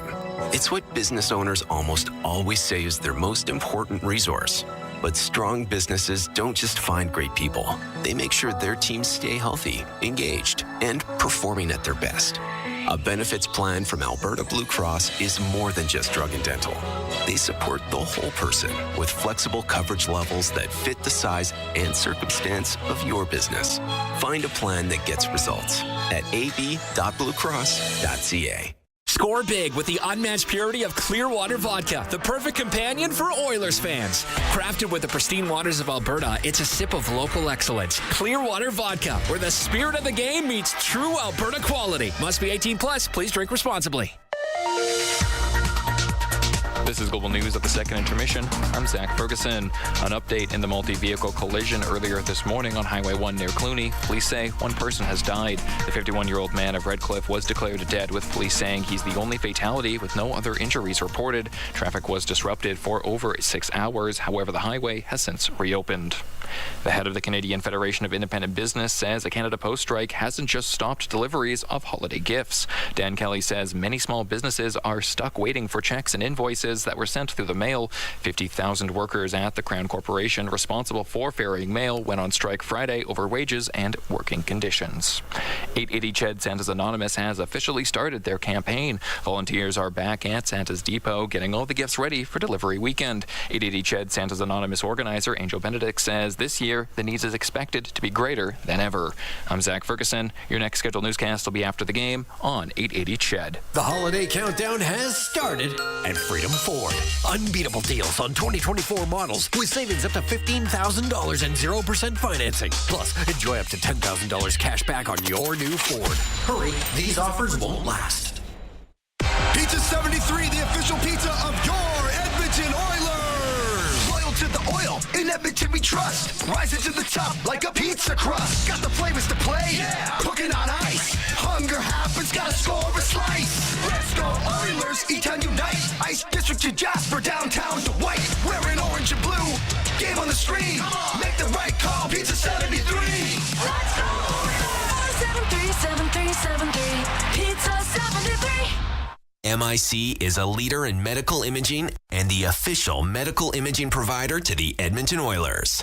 Make MIC your choice. Whether you're a professional athlete or a weekend warrior, the game doesn't stop for injury. MIC's sports medicine imaging specialists can help you get back in the game with a timely and expert diagnosis. Go where the pros go. For a location near you, visit mic.ca. The holiday countdown has started at Freedom Ford. Unbeatable deals on 2024 models with savings up to $15,000 and 0% financing. Plus, enjoy up to $10,000 cash back on your new Ford. Hurry, these offers won't last. At the intermission, brought to you by End of the Row Flooring Centers. Let's get flooring. We're tied 0-0, the Habs and the Oilers after 20 minutes of play. Let's take a look at your out-of-town scoreboard, brought to you by Pizza 73, the official pizza of the Edmonton Oilers. A couple of games already into the second period. In Boston, the Bruins and the Columbus Blue Jackets going at it. It is all visitors tonight. Blue Jackets 3-0 with the lead right now. In Philadelphia, it's the Flyers taking on the Colorado Avalanche. Just getting a double check on the Colorado has just scored. Cale Makar. So it's 1-0 for the Avalanche, leading the Flyers with about 8 minutes to go in the second period.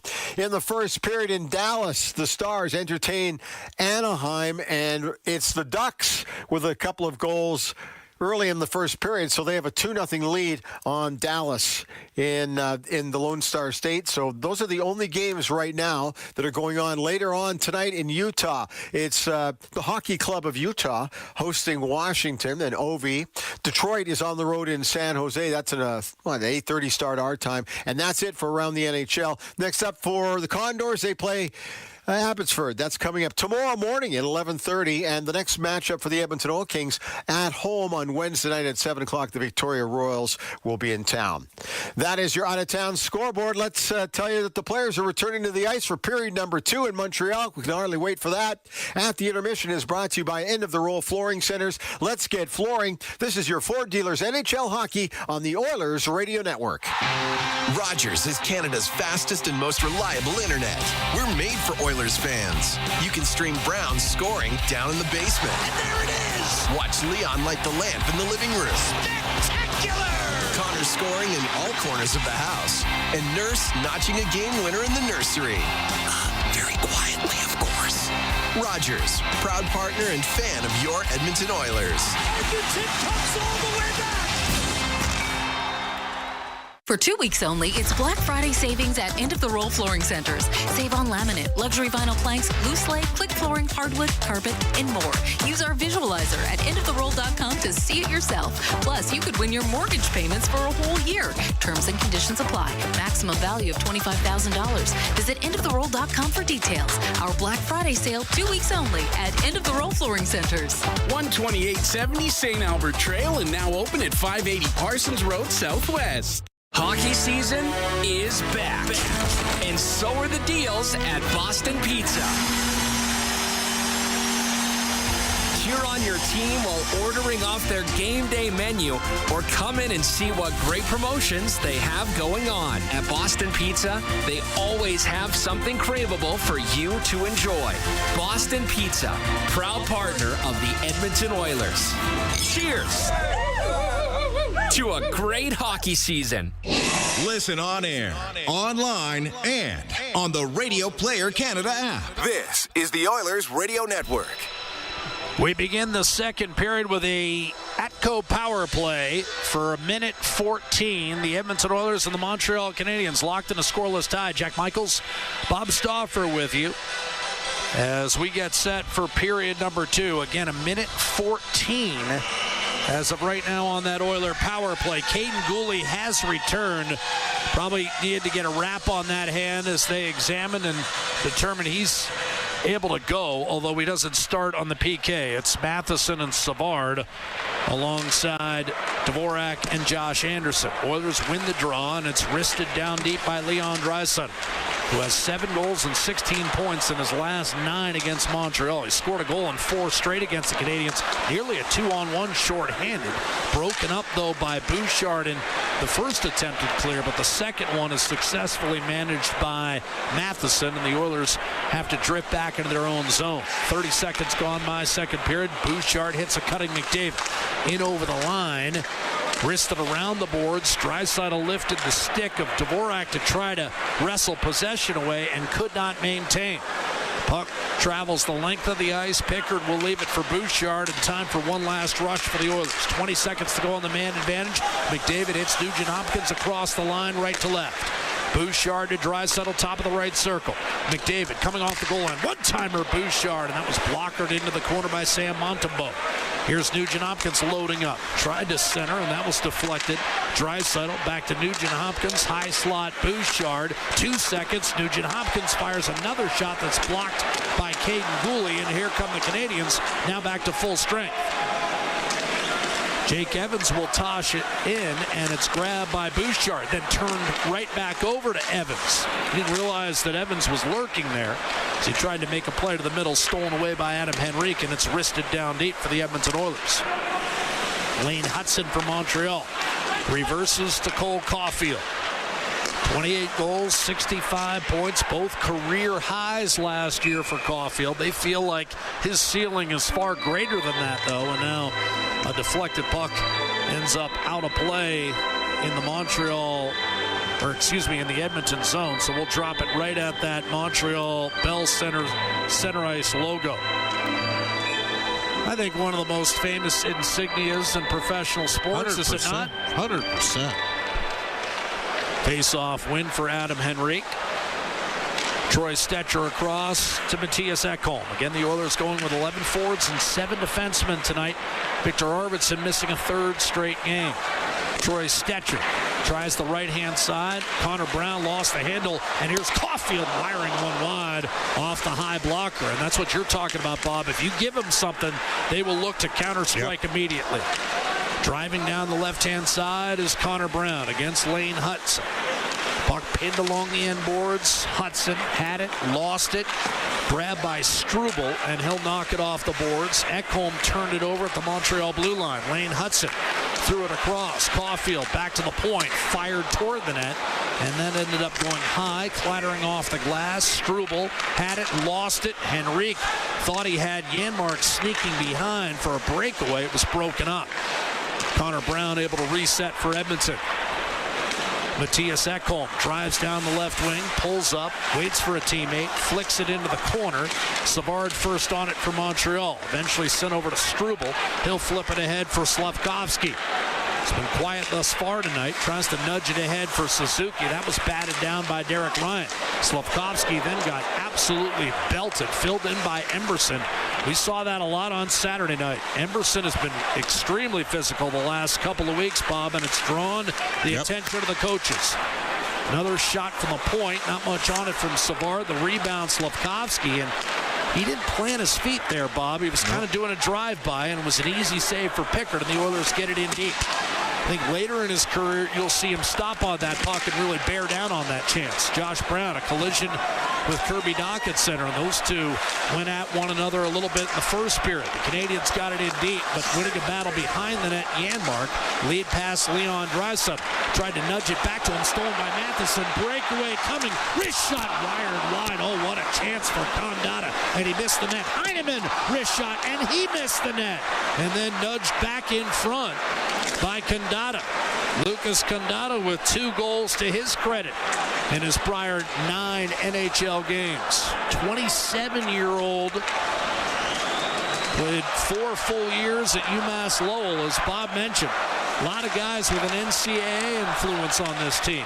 Mike Matheson tries to hold the zone, forced out by Draisaitl. Well, that started from Leon Draisaitl putting the puck in a bad spot, and the Oilers were in peril there for a solid 30 seconds. Armia dumps it in, quickly advanced by Josh Brown up the right-hand side, and we've got action here as Nugent Hopkins takes it deep into the offensive zone. Tracked by Hudson. Threw it behind the net. I think Hudson will draw a slashing call. He got a stick on the wrist of Nugent Hopkins, and that's an automatic time. 4:41. This is going to be Edmonton's 3rd power play of the night. Montreal penalty number 48. 2 minutes for hooking. Well, at some point here, you got to be less deselective. Just put it to the net. And, well, he's got the stick in there, water skiing. That's a penalty. Hooking the call. But you know there's going to be one coming the other way. So you got to make it count here. Leon's got a skate issue. They're looking at it right now. They're buying just enough time where head equipment manager Jeff Lang, who just recently celebrated his 1,500th game behind the bench, got in the mix there, got Draisaitl back to form, and he's out there between Nugent Hopkins and then Hyman and McDavid stacked in the paint with Bouchard up top. Draisaitl wins the faceoff back to Bouchard, left point to Nugent Hopkins. Side of the net, McDavid rolls up behind, hits Nugent Hopkins, open, a shot, and a blocker save made by Montembeault, and that sails out of play. That's not a bad look for Nugent Hopkins. And great shot. He did fire at high blocker. That's a good save. Yeah, he may have gotten a piece of the crossbar too, Jack, on that shot. So Nuge needs one. I think that's But he's got 1 goal all season, and the Oilers are now playing game 19. Let's see if that puck grazed the bar as well. Yeah, it did. Good read, Bob. Draisaitl, the face-off against Jake Evans. Off the draw, McDavid, quick shot, Hyman denied by Montembeault, and the rebound slid through McDavid, a hard rim, and Montreal see it go into the Edmonton bench. Now they're going to discuss where the faceoff is held. I think it'll come outside the line. It's unreal.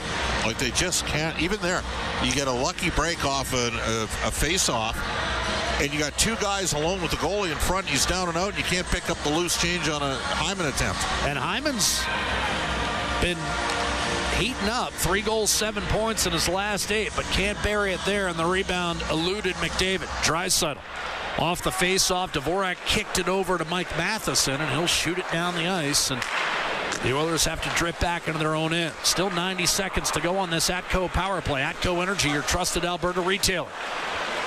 Here's Bouchard. Right to left with a handoff to McDavid. Hits the line, Nugent-Hopkins. Back to Bouchard. Nugent-Hopkins fired across. Draisaitl waiting on the right half boards. Peers inside, nothing's there. Back to Bouchard. Nugent-Hopkins. Bouchard. Draisaitl. Way too passive. McDavid, right corner, heads for the net. McDavid, hard drive. Tipped away by Matheson. Wound up in the corner, Draisaitl. Not much on it, but held in nevertheless by Bouchard. Draisaitl hits McDavid down the seam and taken away. Poke check by Dvorak and cleared by Anderson. And that'll do it. Nugent-Hopkins and Hyman come off. McDavid and Draisaitl stay out there. Bouchard waiting as Brett Kulak has come onto the ice. Now Draisaitl and McDavid are going to change. Second unit out there. Henrique, Perry, and Jeff Skinner. Arbor Jackeye fails to clear. Kulak down low in the corner. Perry feeds the point. One-timer coming at Coleman. That stayed out. Rebound, Corey Perry. He also was on that Montreal club that lost the 21 final to Tampa. Gives it up for Jeff Skinner. Kulak, Ekholm. Jeff Skinner back to Ekholm off his skate, and that's going to be cleared out by Jackeye, and a chance for Jake Evans. Interestingly enough, kind of backed off on it and just handed to Jackeye. I thought a net drive was there for him, Bob, if he wanted it. Ekholm up to Corey Perry, and he'll send it back in. Jackeye collects. Montreal has killed off 3 Edmonton power plays tonight.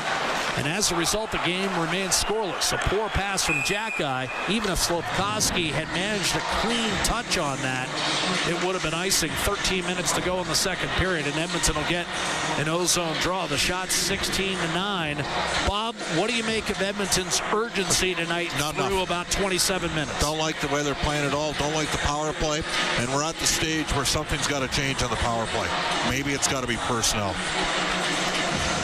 Derek Ryan beaten off the face-off by Suzuki. Caden Gooley up the left wing for Slafkovsky. Cross ice. Suzuki will drop it behind the Oiler defense. Stetcher battling. Forces it free for Derek Ryan. Shoveled up the left-hand side. Matthias Janmark. Now Emberson jumps up on the play against Hudson. Trying to burrow his way through. It's not there. Trickles free. Janmark around the boards. Connor Brown steps up. Drops. Emberson a shot. That was blocked. Quickly flipped in front. That's taken away by Kirby Dach.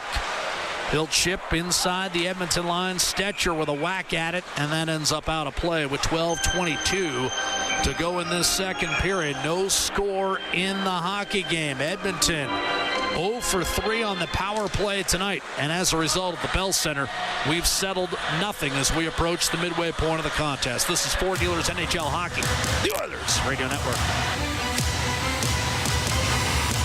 Looking for custom flags, banners, or canopy tents? Aurora Flags and Banners has a dedicated team to provide you with custom solutions and quality products. Aurora Flags has proudly serviced Canadian businesses and organizations for more than 30 years. Get a quote today at auroraflags.com. Hockey is back, and so is Play Alberta, Alberta's #1 sports book and the official partner of the Edmonton Oilers. Cheer for the Oilers while scoring bigger offers, boosted odds, live betting, player props, and more. New to Alberta? New players now receive $200 in free bets just for signing up. Already a player? Get a $10 free bet for every $100 you bet. Download the new Sportsbook app and make your picks today. Bonus terms and conditions apply. When it comes to your new home, nothing should stop you from getting exactly what you want. Coventry Homes puts your needs front and center. They won't dig past your questions about customization, and making changes won't get you sent to the penalty box. With their customizable designs and flexible options, your game-changing home is within reach. Score big with flexibility.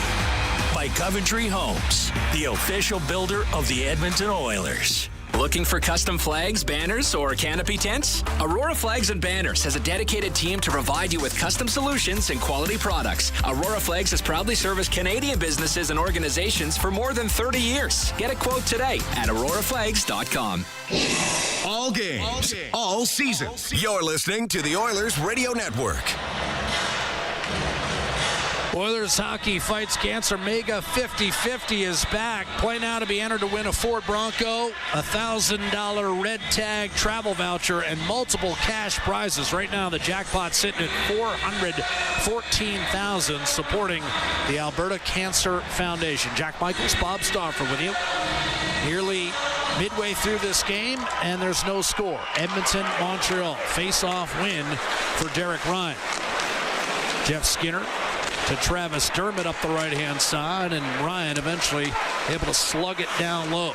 Oilers suffered their first blemish when scoring 3 goals in a game on Saturday in that 4-3 loss to Toronto in overtime. First time all year the Oilers had gotten 3 and lost. Up the right-hand side, Jake Evans. Lead pass left wing, Cole Caulfield. Montreal looking to break through because they haven't won when they don't get the first goal yet this year. Cole Caulfield shovels it back in the offensive zone. Here's a shot by Hudson. Juicy rebound issued by Pickard, but a save made nonetheless on the rebound against Newhook down low, and it's cleared out. Savard at center. Rink wide to Newhook, and then when he tried to shoot it in, it went off Brown's stick and sailed out of play. I'm not sure Pickard picked that shot up until it was right on him. It might have been screened. I think we're at the stage here, Jack, where we need to see a change on the Oilers' power play. Evan Bouchard's a real good player. He's going to be an excellent offensive defenseman for a long time, but he's fighting it a little bit. And one thing about Matthias Ekholm, there's urgency in his game when he's on the ice. He puts pucks to the net. He makes quick decisions. The Oilers are way too passive. They're becoming far too predictable. And it's part of the reason why, and you know what, everybody's had a chance to watch their power play over the playoffs the last 3 years. Some teams have figured it out. And I wonder whether or not you contemplate making a couple changes with it. Face off to Pickard's right-hand side. Draw won by Connor Brown. Rolled up the left wing boards and cleared by Matthias Janmark. Gathered by Struble in his own zone. Played up. Heineman from Jack Guy. Long distance effort from Armia. No chance. Deflected into the corner. Bendata finishes his check and now battles in the corner with Heineman, who works it free for Jaden Struble. Checked immediately by Connor Brown. He put it behind the net, and Janmark will scramble over to make a play on it. Heineman now wrapped up with Troy Stetcher, eventually taken and centered for Armia. Broken up, and Janmark will lay it off for Connor Brown. The Oilers crisscross across the line. Jaden Struble checked against the boards. You've got a loose puck in the corner. Struble and Jackeye trying to work this free. Janmark in the vicinity. Finally played up on the glass. I thought that hit the netting. They're going to let it go. And Yoel Armia comes up ice. I thought I saw the netting wobble. It did. Here's Ekholm back in his own zone for Edmonton. Streaking down the right-hand side. He'll bank it off the wall. Flipped in by Nugent Hopkins. Montembeault to handle that puck. Put it up on the glass.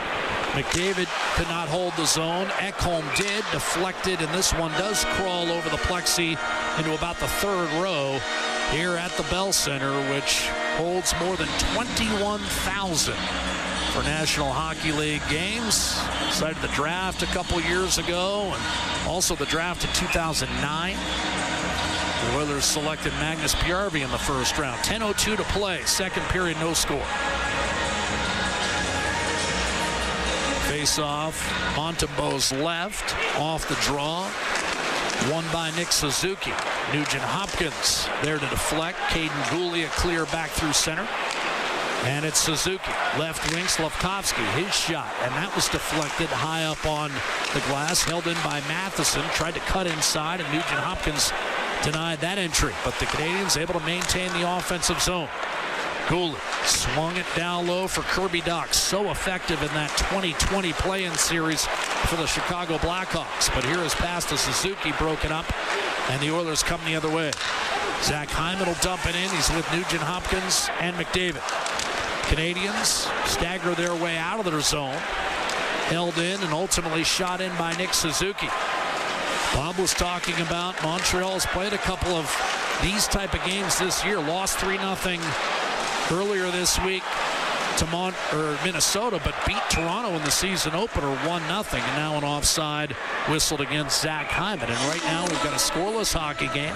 Edmonton has outshot Montreal 16-10, but right now the Canadiens, I think, are in the midst of perhaps lulling Edmonton into a bit of quiet hockey. That's been the case for the last 3 or 4 minutes since Edmonton's last failed power play. The Oilers 0 for 3 with a man advantage tonight. We'll come back with more live second period play-by-play. It's Ford Dealers NHL Hockey, the Oilers Radio Network.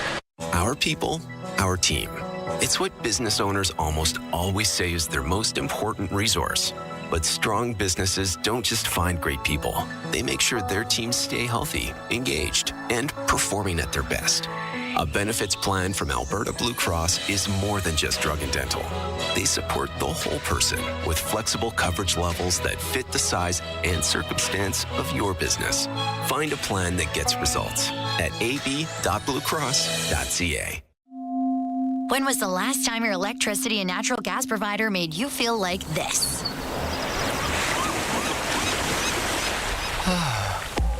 Low rates, no strings attached, year-round perks, and local energy experts who always have your back with Encore by EPCOR. Find that carefree energy feeling at encore.epcor.com/carefree. Customers are free to purchase natural gas or electricity services from a retailer of their choice. For a list of retailers, visit ucahelps.alberta.ca or call 310-4822 toll-free.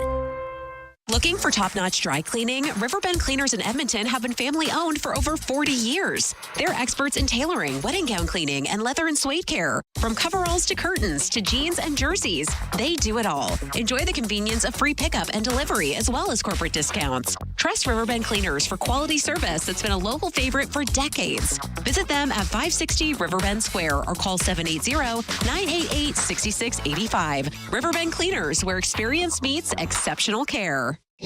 Listen on air, online, and on the Radio Player Canada app. This is the Oilers Radio Network. Jack Michaels, Bob Stauffer with you live from Montreal. No score, mid-second period. Bob, it's been evident through 31 minutes the Oilers don't have it. What can they do to grind this one out? Put pucks to the net, Jack. Starts there. Face-off won by Draisaitl, shot in by Josh Brown. His first game as an Oiler, put it behind the net for Corey Perry. A backhander short side and a save made by Montembeault. Here's Draisaitl on the rebound. Snapped it out to Brett Kulak. Threw it across, Ty Emberson. Draisaitl helped usher that along to Corey Perry, who turns and angles a pass back to Kulak. A drive and a save made by Sam Montembeault, and he'll squeeze that with 8:34 to go in the second period. Montembeault came in with a sub-900 save percentage, a record of 5-8-1 on the year. He had the one great start to start the year, then it's been tough going since then. But he's been better than the other guy. And if you talk to Montreal, they'll tell you Montembeault faces 7 or 8 terrific chances a period. Now, tonight I would not say is one of those games. Montreal has given Edmonton some looks, but not 7 or 8 a period. The other guy Bob's referring to is Cade Primo. He's got a save percentage of .845 in his 4 appearances. Off the draw, Adam Henrique in the corner. Caulfield is able to dig that out and clear up the right-hand side. Josh Brown back in his own zone. Canadians have 2 goalies NCAA products that they're working on. Here's a centering pass and a chance.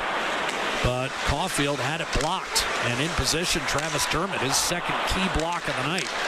Jeff Skinner's steal, and the Oilers will break out. Skinner playing with Henrique and Brown as he dumps it in.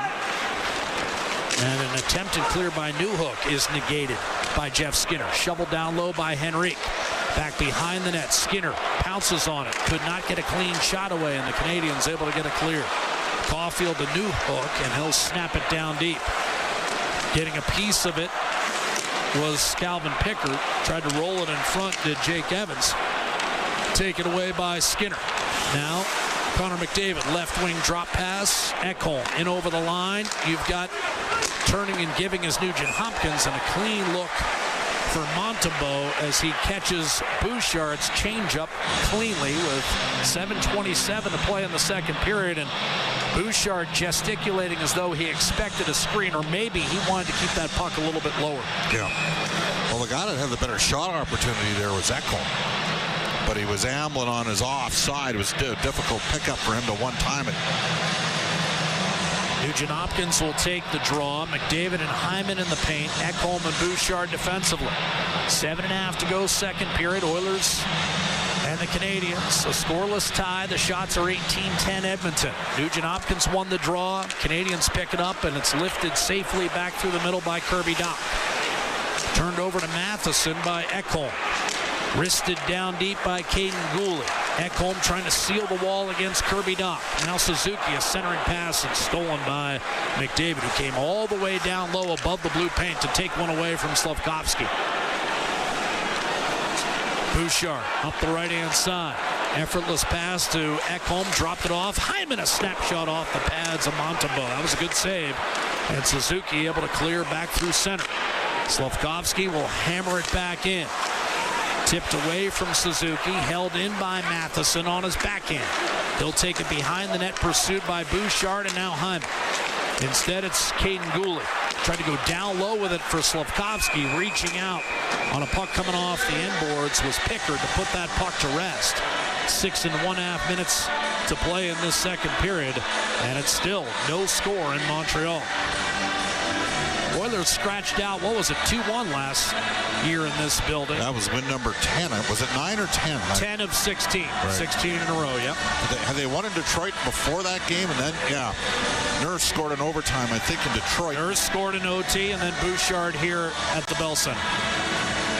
Remember, Nurse gave it the 2 arm pumps. By the way, in case you missed some of the coverage from earlier tonight, Darnell Nurse, in Chris Knobloch's words, expected to be out 5 to 10 days.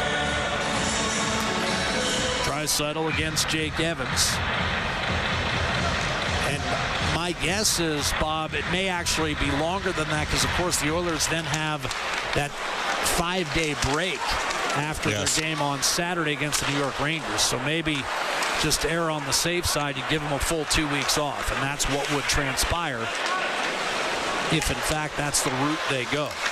Well, Darnell, I'm sure he'll tell you if he passes the test, he'll want to play. Draisaitl off the draw, hits Podkolzin.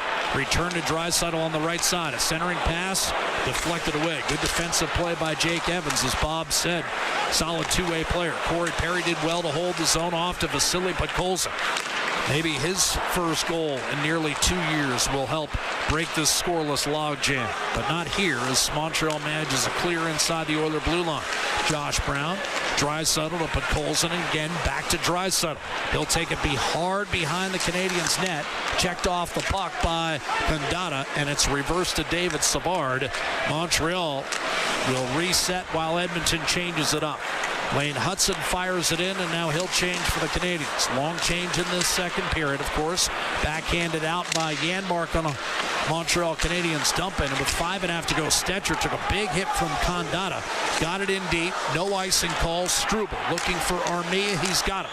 On his backhand, he'll quickly swing it ahead for Heineman. And carefully backhanded in by Arbor Xhekaj. Behind the net, you've got an opening for Condata. Didn't do much with the puck. Heineman lost his stick, and here comes Janmark. Maybe a 3-on-2. Stetcher tried to give it back to Janmark, but that was broken up, and the Canadiens are back on the puck with Jaden Struble under control. Product of Northeastern University, grew up in tiny Rhode Island. They kept the wrong D from Northeastern. It's a guy playing in New Jersey now. Kovacevic? He's a pretty good D-man. I don't know. Pretty sure he's from Northeastern as well. You don't like Struble? I like Kovacevic more. Sent in by McDavid off the rush. Henrique shot and a save made by Montembeault up in that high blocker region. Cleared by the Canadiens and tossed back in by Ekholm. Montembeault was unable to get to it. Brown is there. McDavid a bit of a drive-by, and it's cleared by Josh Anderson. Ekholm over to Bouchard, and he fumbled it away. Here comes Christian Dvorak gliding behind the Edmonton net, looking for a teammate. Coming wrist shot. Anderson had it blocked. Rebound. It's Evans. Nowhere to go with it. Caden Gooley. Punched forward by Anderson to Brendan Gallagher.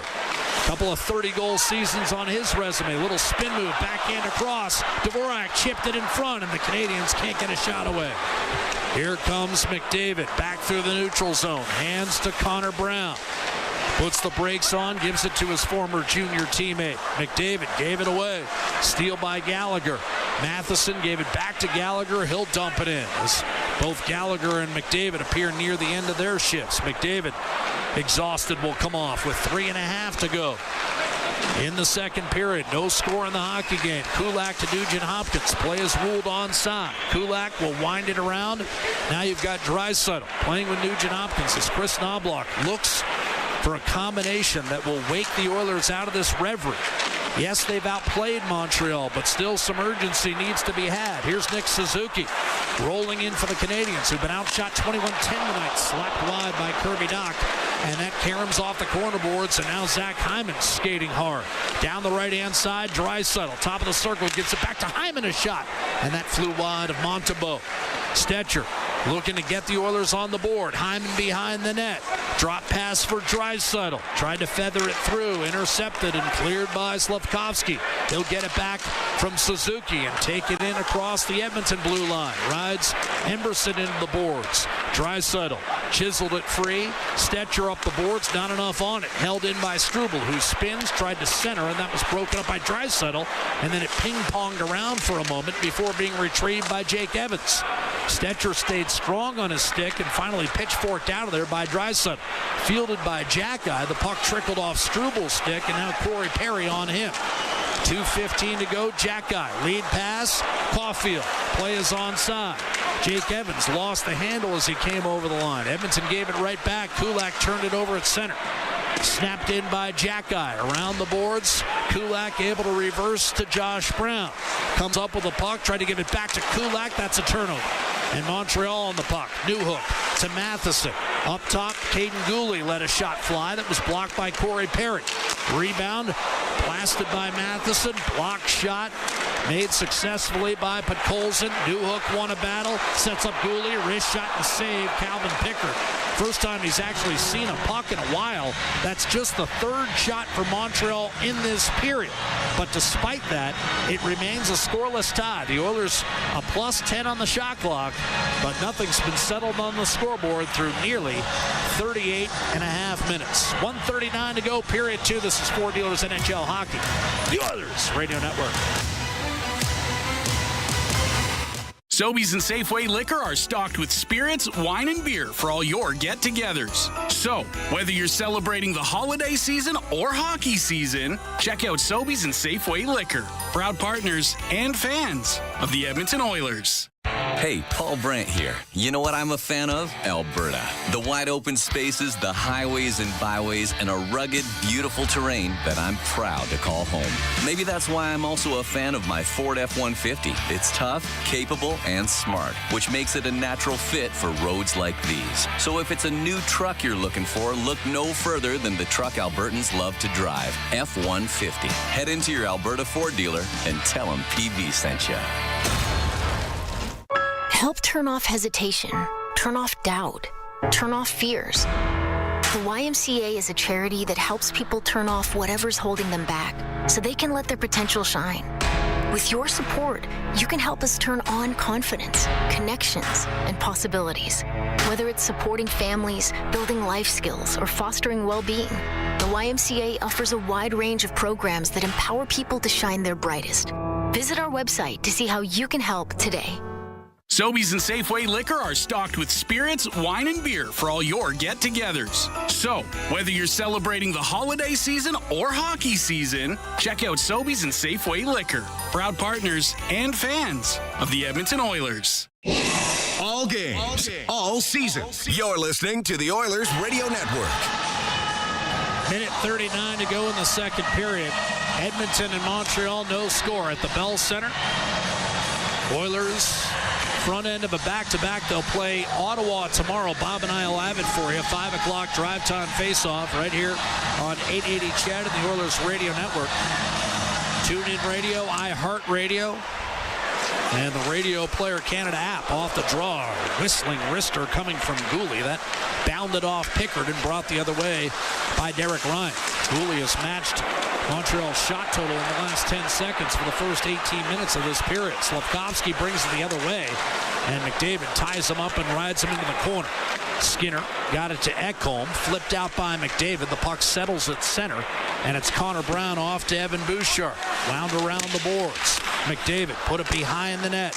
Here's Connor Brown peering inside. Out to Ekholm. Fired across. Bouchard. Now McDavid centering pass. Connor Brown couldn't get there. Jeff Skinner, Brown, and McDavid on the ice. Here's McDavid, top of the right circle.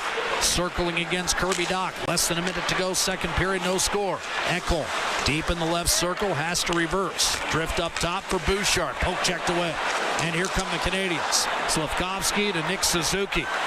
In over the line, Suzuki comes in 7 goals, 18 points. Caulfield, the team leader with 12 goals. Here's a shot redirected in front. Gallagher had his stick down. Matheson threw it toward the net, and Gallagher rewarded him. Montreal breaks through first. 1-0 for the Canadiens. Time of the goal, 19:30 in the second period. And those are the hands that Brendan Gallagher has shown often in his 13-year career. Yeah, he's a 2-time 30-goal scorer and a 4-time 20-goal scorer. But they put it to the net. They didn't sit there and stay on the perimeter and make 19 passes and not put pucks on the goal. And they've got themselves a 1-0 lead. What's their record when they lead? Get the first goal in a game, Jack? 6-2 as compared to 0-8-2 without that first goal. So it's pivotal for Montreal, at least. For Edmonton, it's not as big of a deal. They're a relatively respectable 4-6 when the opposition gets the first goal. Gallagher is 8th from Matheson at 19:30 of the first period. Gallagher, a high slot tip. I might have misspoke there, second period. And they're putting a half second back on the clock. So technically this is going to move to 19:29 of the second period. Gallagher, his 8th from Matheson. Off the draw, Josh Anderson. Heading from the net, defended by Stetcher. Angles off the boards, fired. Here's Thorne, one-timer, and Pickard, a tremendous stop where Gallagher would have had his second goal in 15 seconds. And that may be the save that keeps Edmonton's hopes alive in this hockey game. I'm not saying they couldn't have rallied from 2-0 down, but it would have been deflating. The Canadiens dump it back in.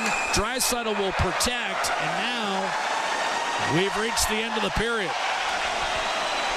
The Canadiens had just 2 shots in the first 18 minutes of that second period, but Matheson with a drive from the point that's deflected home by Gallagher, and as a result, it's Montreal that will take a 1-0 lead in the dressing room. And here's more numbers for you, Bob. When the Canadiens trail after 2 periods, they're 0-8. When they lead after 2 periods, they're 6-0. Edmonton's going to have to break through. Yep. Well, that does not bode well for the Oilers. But that's a big save by Pickard on Gallagher there, though. It is, but no urgency from this team.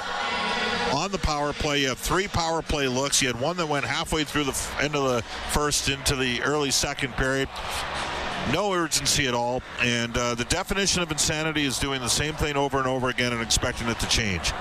Well, guess what? Time for a change, because right now... Are you talking the power play, Bob? Yes, I'm talking Bouchard off and Ekholm on the power play. You start there, and if you have to move another, if you have to swing another piece off that power play, maybe you do. It should be a privilege to play the power play. You got to be sharp. You got to be on it. And right now, there's no urgency. And there's a defenseman that likes to play the game under control, but he's not going. He's not feeling it. He's not getting pucks through. They're not finding him at the right times. When Ekholm comes on the power play like he did against Vancouver, puts it right to net, boom, there's chances there. Take a look at how the Canadiens scored. 30 seconds left in the period. Matheson fires one towards the goal. Gallagher gets a stick on it. Well, that's the key. Got to be in the slot to get a stick on it. And that was a beautiful deflection. No chance. This is the 30th place team in the league that you're playing with, the worst defensive team, and you don't have a goal through 2 periods. You're supposed to be a top offensive team, and I know, hasn't been there yet for the first 18 games. No, it hasn't. No, it has not been there for the first 18 games. And you wonder whether or not just maybe a little too many. You can sit there. They have been playing quicker.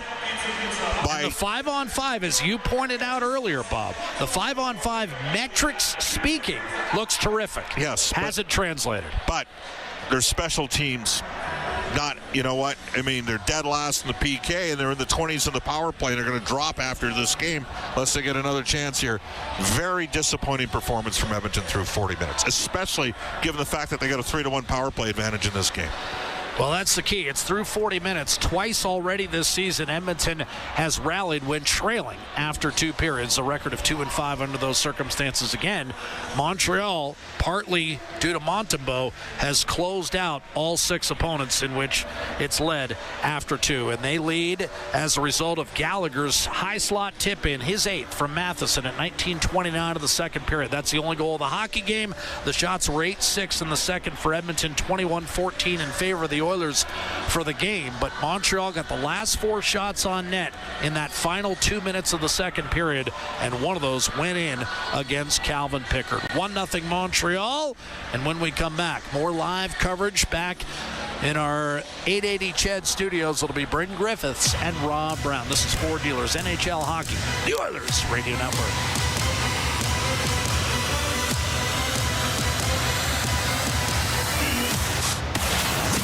Blue-collar work deserves big-dollar perks. Get a heavy wallet with Heavy Metal Equipment and Rentals. Heavy Metal Equipment and Rentals is hiring heavy equipment technicians, maintenance supervisors, PM servicemen, maintenance coordinators, and pretty much every other position that makes Alberta go. We help move the earth that makes Alberta grow. So why not work for a company that makes your bank account grow too? Visit heavymetalequipment.ca to find your new career. Heavy Metal Equipment and Rentals, helping you move the earth.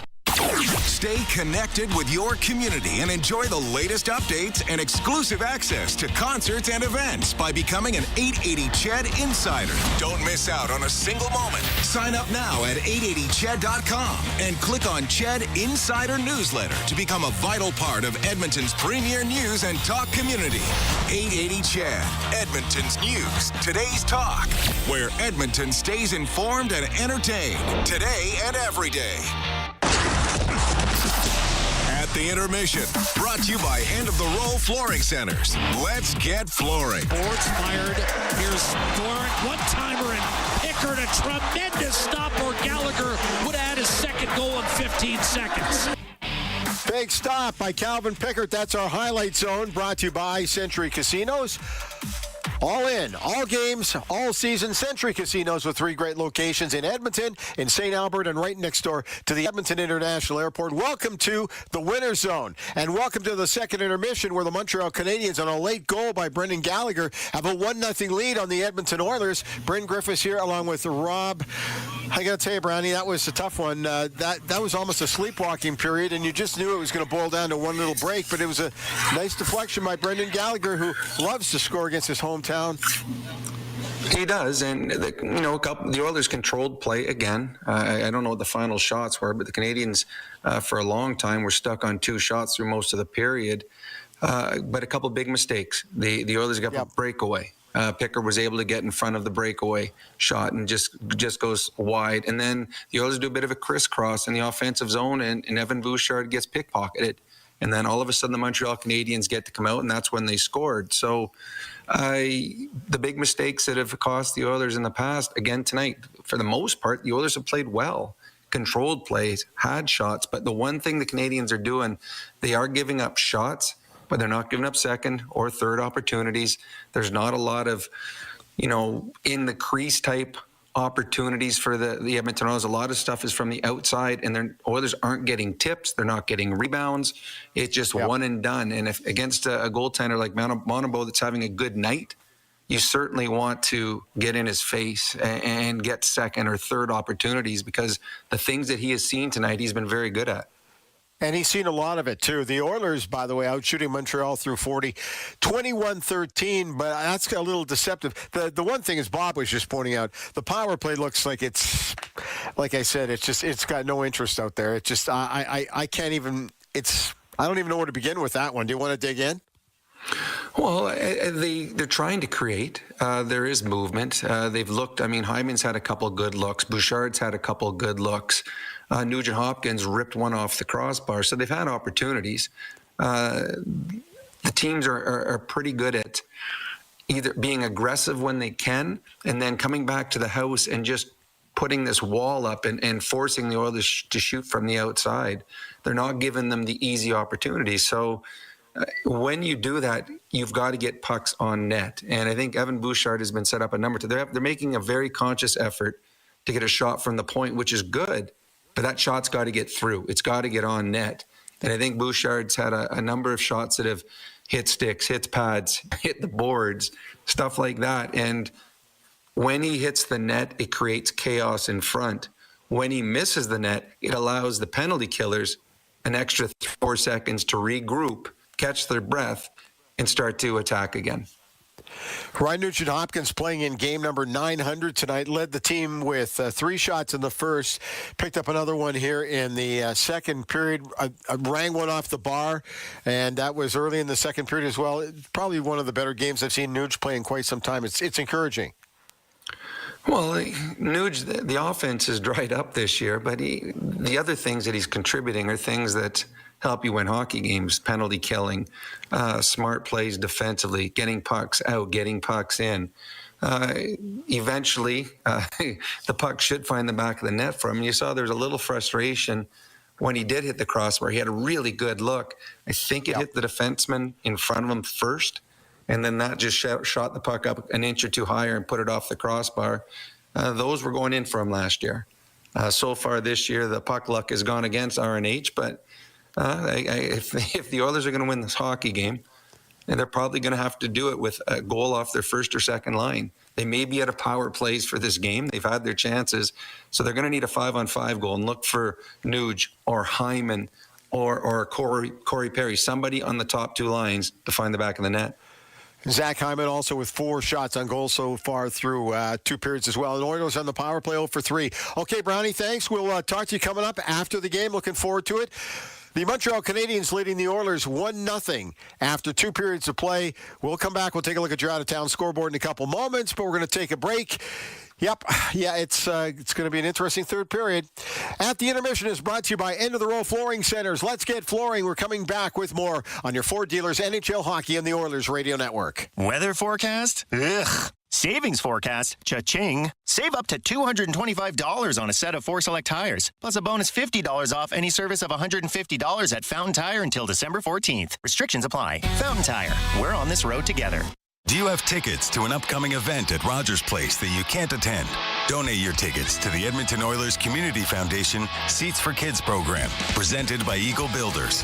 Seats for Kids provides unused game tickets for charities, allowing children and families to enjoy hockey at Rogers Place. And for many, a once-in-a-lifetime opportunity.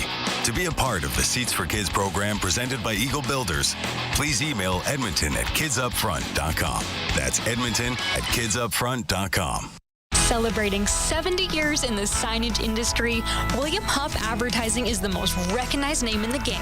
An in-house, one-stop shop for all of your design, print, and installation needs. William Huff provides quality graphic solutions for everyone. Here in our City of Champions and throughout the nation, they are the preferred signage partner entrusted by many of the biggest corporations, pro sports teams, and organizations to bring their identity to life. Recognize the name, get in the game. WilliamHuff.com. Weather forecast? Ugh. Savings forecast? Cha-ching. Save up to $225 on a set of 4 select tires, plus a bonus $50 off any service of $150 at Fountain Tire until December 14th. Restrictions apply. Fountain Tire. We're on this road together. This is Global News at the second intermission. I'm Zach Ferguson. An update in the multi-vehicle collision earlier this morning on Highway 1 near Clooney. Police say 1 person has died. The 51-year-old man of Redcliffe was declared dead, with police saying he's the only fatality with no other injuries reported. Traffic was disrupted for over 6 hours. However, the highway has since reopened. The head of the Canadian Federation of Independent Business says the Canada Post strike hasn't just stopped deliveries of holiday gifts. Dan Kelly says many small businesses are stuck waiting for checks and invoices that were sent through the mail. 50,000 workers at the Crown Corporation responsible for ferrying mail went on strike Friday over wages and working conditions. 880 CHED Santa's Anonymous has officially started their campaign. Volunteers are back at Santa's Depot getting all the gifts ready for delivery weekend. 880 CHED Santa's Anonymous organizer Angel Benedict says this year the needs is expected to be greater than ever. I'm Zach Ferguson. Your next scheduled newscast will be after the game on 880 CHED. Tired of skyrocketing energy bills? Switch to clean, affordable power with Horizon Solar. Whether you want to cut costs, go green, or increase your home's value, Horizon Solar has you covered with tailored solar energy solutions. With current government incentives, there's never been a better time to make the switch. Own your power, control your bills, live sustainably. For your free assessment, call Horizon Solar today or visit horizonsolar.com to get started. Horizon Solar, where going green makes sense. The Edmonton Oilers Community Foundation 50-50, presented by Rogers, is back and bigger than ever. The largest 50-50 in sports offers early bird draws, bonus raffles, and a main jackpot, which is growing by the second. With over $100 million invested across oil country, your support directly helps kids, families, and communities in need. Maybe you'll be our next winner. Get your tickets right now at EdmontonOilers.com and help make oil country a better place. AGLC license number 696879. Heard of Uline? You know, the have-it-all in-stock, ready-to-deliver shipping and industrial supply specialists. The company that does things for you that are unheard of, like keeping 41,000 items in stock in our own warehouses.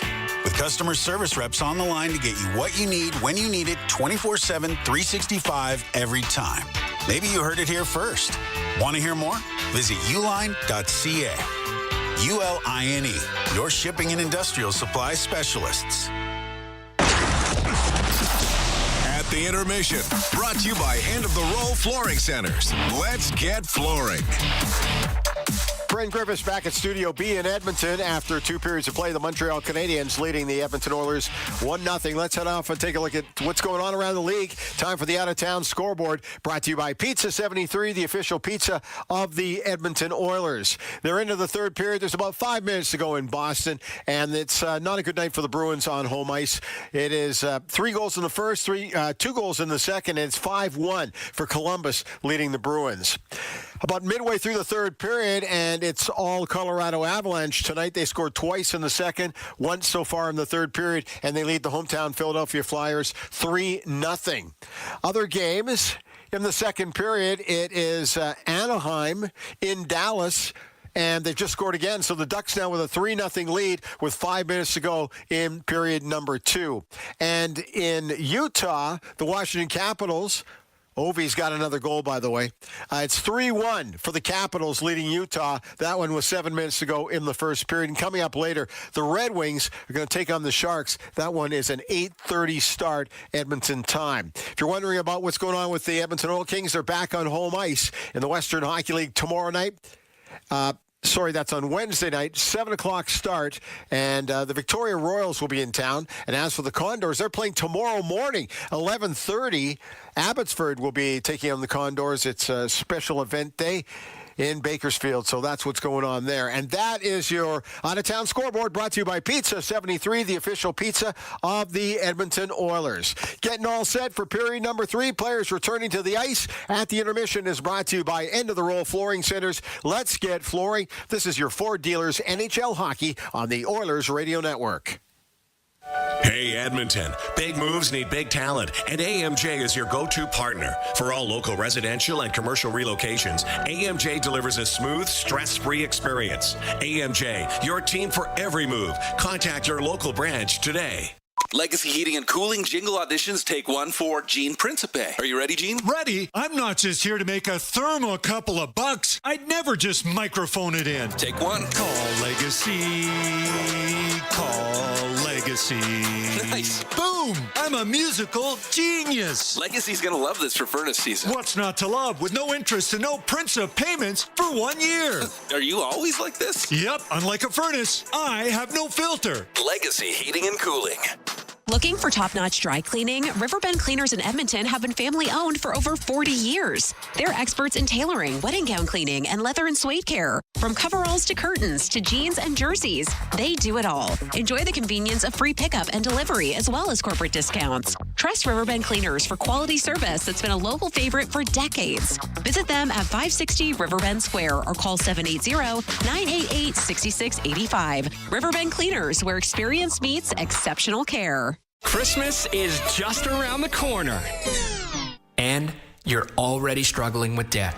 Working multiple jobs, wondering whether you can buy groceries and pay the utility bill?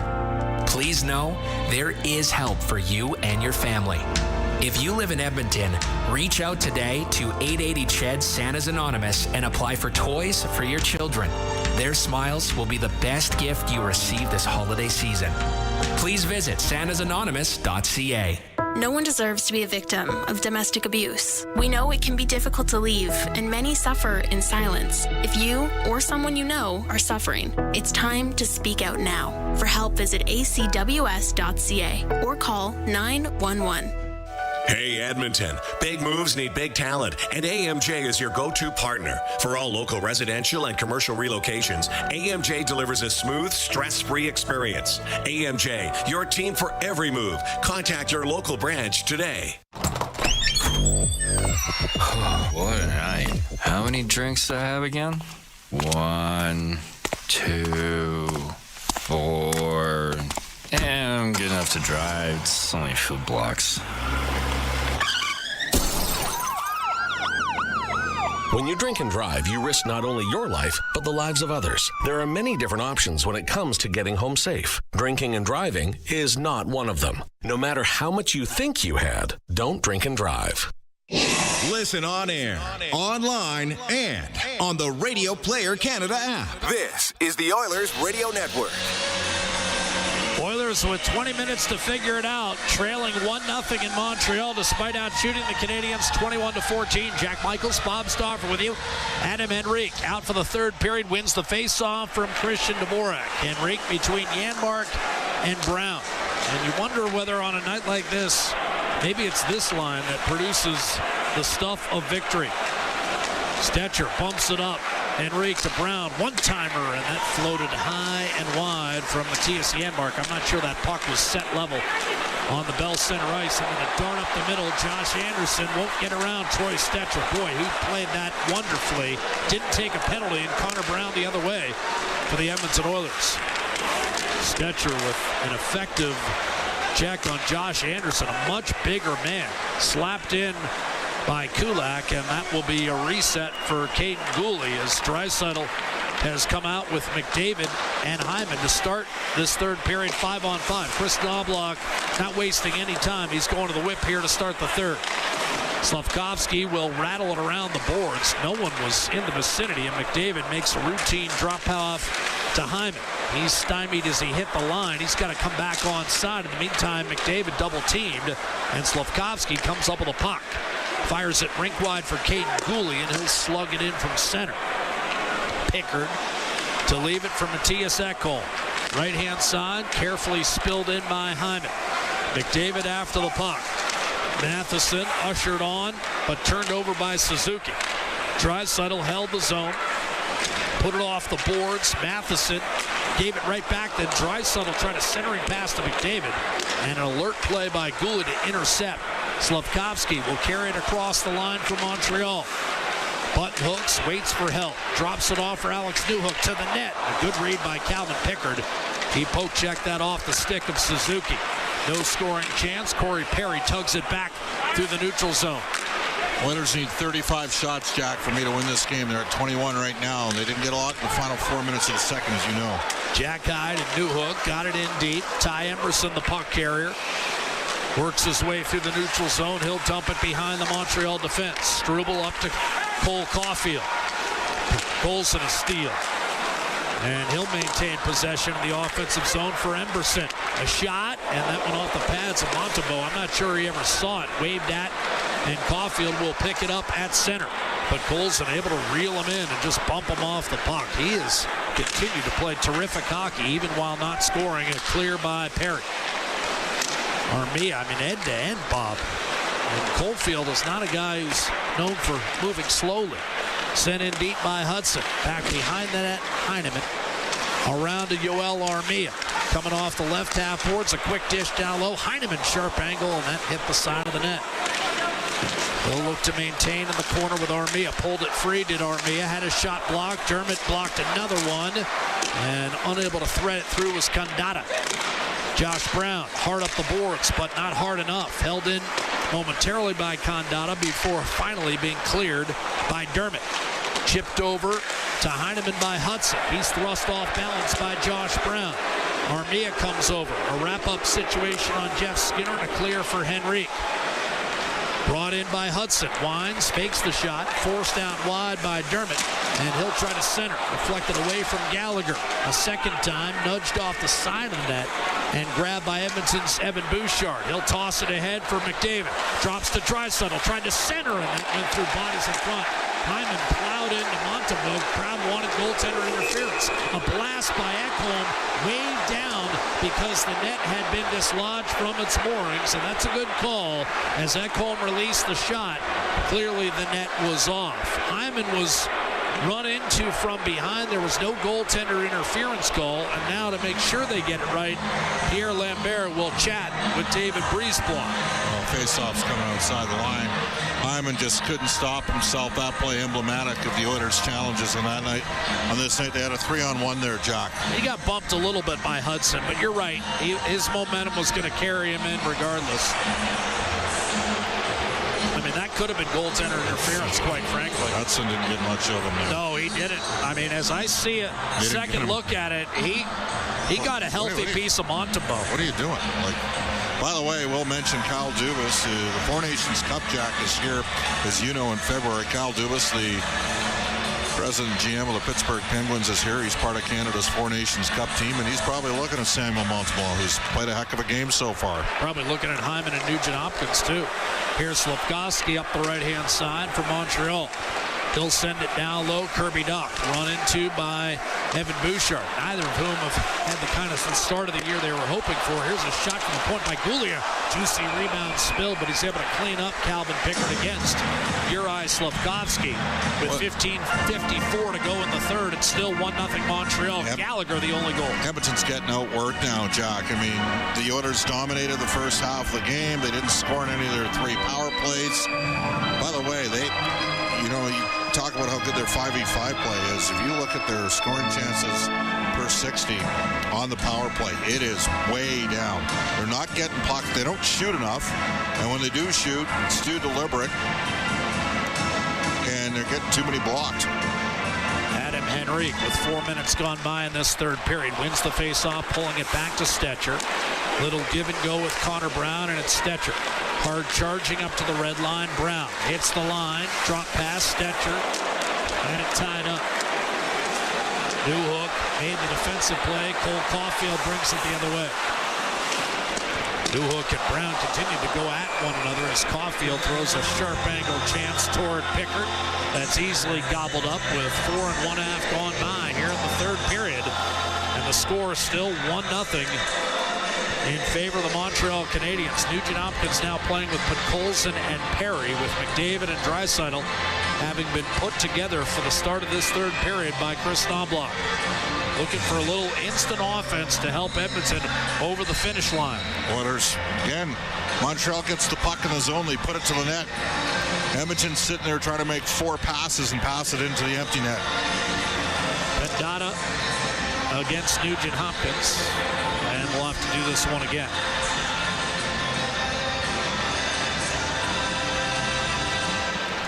Pendata won the faceoff, squirted through defenders. And racing after, it'll be Lane Hudson. He'll glide back behind his own net before dropping it off. David Savard up the right-hand side, and that was deflected off the glass. They rule it in play. Thought it might have hit the corner glass. Instead, Corey Perry will funnel it back through the middle. Kulak drop pass, Podkolzin forced out wide by David Savard. Podkolzin put it back behind the net for Corey Perry. Return to Podkolzin. Snapped around the boards, Ty Emberson. Across to Kulak. Left point shot, save Montembeault. Rebound, Savard dug in. Kandata ahead of Podkolzin on that puck. And now it's Savard finding Hudson for an outlet. Kandata will shovel it in from center. Pickard leaves it for Ty Emberson. 1-0 Montreal. Brendan Gallagher, a high slot tip in the final minute of the second period. Mike Matheson, the puck holder right now for Montreal, is the man who shot that puck. Caulfield, rink wide, looking for Jake Evans. Spun around the boards, and now knocked off balance was Newhook. Bouchard seems engaged as it's ripped around the boards. Matheson will step up. McDavid took it away. Draisaitl was checked immediately by Caulfield off the puck. Caulfield handed to Evans. Now Gouli, wrist shot, score! 2-0.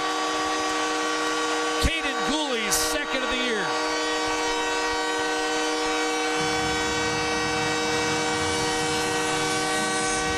A battle loss started that play, Bob.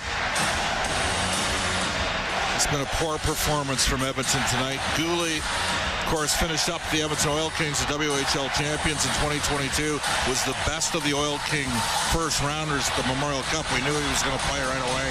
He activates, nicely worked around, and the Oilers are in a world of hurt here, down 2-0, and they don't look like they got any juice going at all. Caden Gouli's second of the year. And the Montreal Canadiens have a little insurance. A 2-0 lead. Off the draw.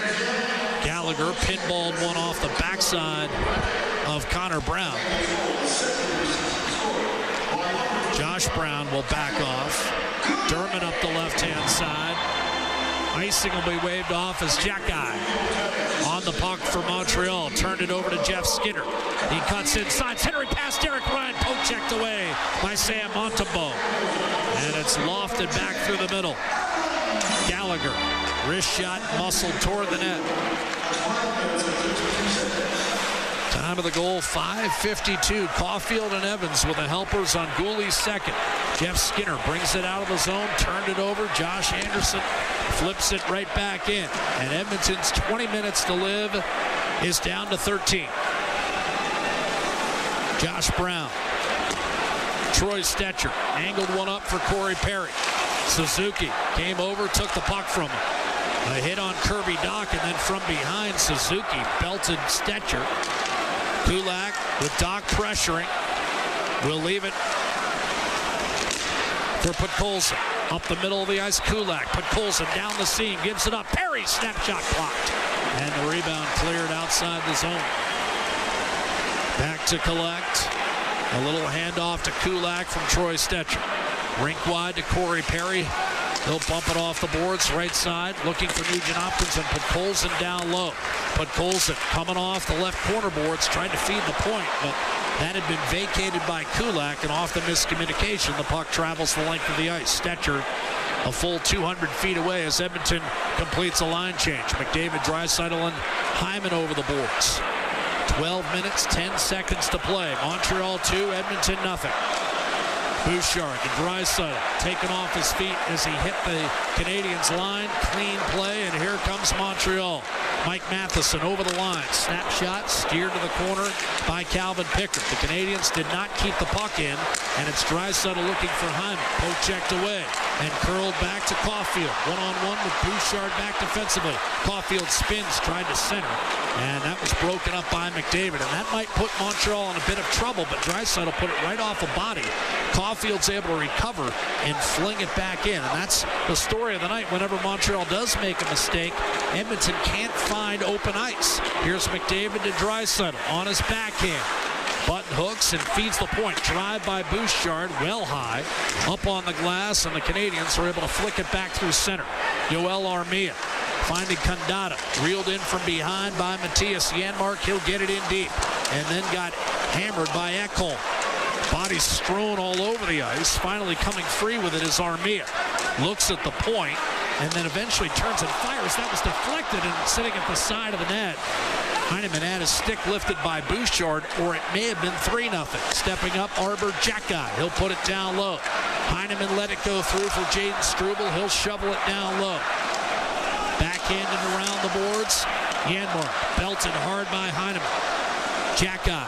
He'll pump it back behind the net. Ekholm will turn, rifle one down the middle. Here's Jeff Skinner, one-on-one with Struble. A backhander and a tough save made by goaltender Sam Montembeault. Mind that read from Skinner. Here's the lead pass, Anderson. He was going to get reeled in. You might as well get a shot away. He did. And it was a good one. But you're not beating Montembeault. Anderson snapped across by Christian Dvorak. He's been banged up the last several years. Hasn't played 70 games since 2019 when he was still in Arizona. Dvorak able to clog up. Edmonton trying to get it out. Dermott has trouble. Dvorak wristed it down deep. Pickard turned it over. The steal, the shot, deflected away by Dvorak. Then he tried to center. Savard put it on the tape of Lane Hudson. A tough pass, and that's off the skate of Dvorak. And Montreal's going to have to back off here as it's flipped out by Henry. Rink wide, Hudson off to Slavkovsky. Wrist shot, glove save made by Pickard. Another good one off the rush against Slavkovsky, who can fill the net and wins the battle. Free it up for Hudson down the high slot. Perry. Crowd thought Perry was guilty of a hold. None was forthcoming. Out to the point, Savard. One-timer, Hudson, and that was bumped away by Pickard. Back to Savard again. Wrist shot, and that hit bodies in front. Slavkovsky, and he's tripped up. Kulak, that's well earned by Montreal as far as the power play. Canadians working awfully hard, and with 9:08 to go, they'll get a power play, hooking Brett Kulak. Time of the penalty, 10:52. And when we return, the Canadians will look for real separation here. They're on top by a score of 2-0 as Kulak trudges to the penalty box. This is Ford Dealers NHL Hockey, the Oilers Radio Network. Today you can score at A&W. Enjoy a juicy grass-fed beef mama burger and fries for only $5. Available in-store or on the A&W mobile app at participating locations in Oil Country. This fantastic deal is available all day today at A&W. Hey, Paul Brandt here. As a musician, I'm drawn to the sounds of this great province. Whether it's the wind blowing down the Rockies, the rustling of grass across the prairie, or the sweet sound of a Ford Super Duty, it's all music to my ears. Speaking of Super Duty, with heavy-duty performance that's built for getting the job done right, it's no wonder this truck has Albertans singing its praises. The 2024 Ford Super Duty is available now at your Alberta Ford dealer. Just head on in today and tell them PV sent you. Think you can't go back to school because you have a family or a full-time job? Yes, you can! Northern Lakes College provides a supported distance learning environment, offering a guided learning setting that supports you to succeed and provides the flexibility to suit your lifestyle. Explore programs in academic upgrading, business, health, human services, resource technology, university studies, and more, including a wide range of courses available through continuing education. The education you want, the flexibility you deserve. NorthernLakesCollege.ca. Today you can score at A&W. Enjoy a juicy grass-fed beef mama burger and fries for only $5. Available in-store or on the A&W mobile app at participating locations in Oil Country. This fantastic deal is available all day today at A&W. All games, all season. You're listening to the Oilers Radio Network. 9:08 to play. Third period. Montreal 2, Edmonton 0. Gallagher a tip in late in the second. Gooley a wrist shot from the left circle here in the third. And the Oilers' 20 minutes to live is down to 9. Nugent Hopkins, Henrique out there for the penalty kill. Montreal power play 0 for 1 tonight, but on the season a more than respectable 22%. Ekholm out there with Emerson on our Napa Auto Parts penalty kill, and a couple of false starts on this draw. Linesmen tonight, Ryan Gibbons and David Brisebois, working in conjunction with referees Pierre Lambert and John McIsaac. Front end of a back-to-back. Cam and Bob will have the back end tomorrow in Ottawa. The Senators are a 500 club at 8-1 after a 4-0 shutout loss to Carolina on Saturday. Cam and Bob will have the play-by-play for you on 880 Chad and the Oilers Radio Network, getting underway at 5 o'clock. That's your drive time face-off as Montreal moves in right to left on the power play, and a puck deflected by Ekholm ends up climbing over the plexiglass with 8:45 left in regulation. Canadians have given up 2 shorthanded goals this year, and if you're ever looking for a worm turner, that might be just it. I don't know. I mean, Janmark and Ryan are next over the boards. Do you put McDavid and Draisaitl out next? Well, you got to change the complexion of this one. I might make the same argument on the power play. Ryan wins the face-off. Maybe the time has come to change the power play around. Well, obviously the penalty kill has been rolling 9 in a row, but just in terms of the game situation, you're down 2-0. Matheson will bring it in. He's tripped up by Dermott. Montreal does not get a call there for a 5-on-3. Instead, it's Gallagher from behind the net, locating Nick Suzuki. He's got it top of the left circle. Caulfield, Suzuki, Slavkovsky, Kirby Dach. Top of the right circle. Little surprised Montreal doesn't have 2 defensemen on the ice right now with a 2-0 lead. Matheson high slot. I guess no guts, no glory. You got to play to win. You can't play to just hold on.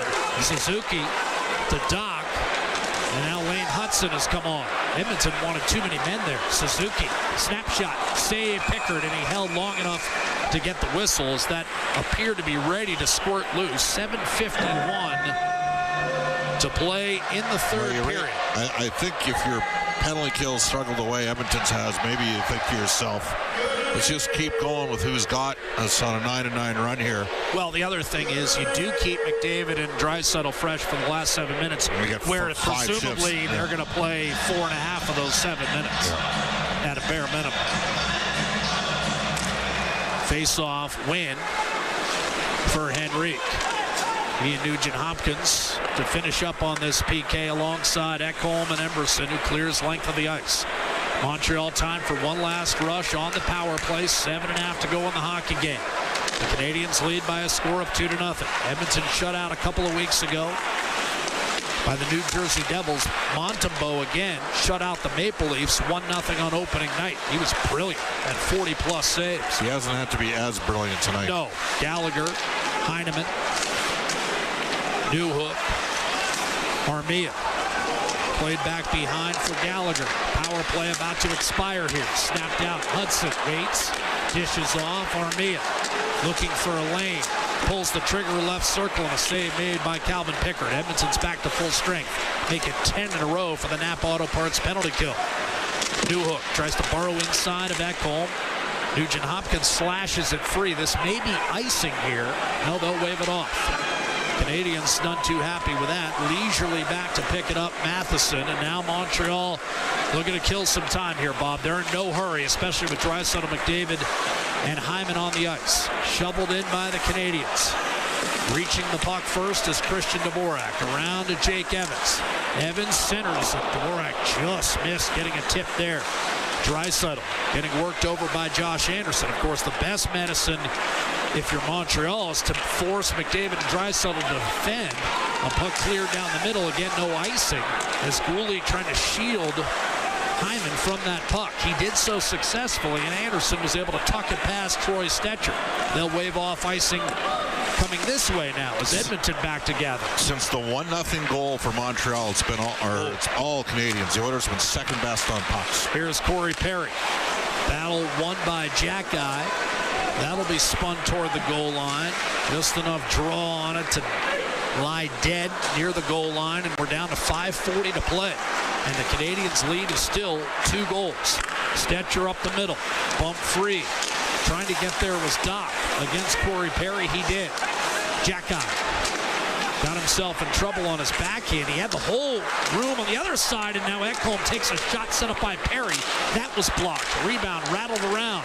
Dach won a battle with Derek Ryan, and the Canadians come up ice right to left. Another case of Montreal making a mistake and Edmonton not capitalizing. Jack Guy gave Edmonton second life on that shift. We're down to 5 minutes to play. Kulak having the table set for him by Pickard. He'll rush in, poke check by Jake Evans. Loose puck at center. Brown got it back from Newhook, and then it was flipped across. Kulak with Derek Ryan, a wrist shot and a blocker save made by Montembeault. And that hops out of play with 4:52 remaining. Edmonton's 20 minutes to live has dropped under 5, and the Oilers have been outshot in this third period by a count of 11-6. The score, 2-0 Montreal. We'll be back with a final 4:52 of regulation. It's Ford Dealers NHL Hockey. The Oilers Radio Network. Oil Country, the ultimate Oilers watch party happens all season long. Attend Molson Canadian Oilers Game Day live throughout the season for your chance to win 2025-26 Edmonton Oilers season seats.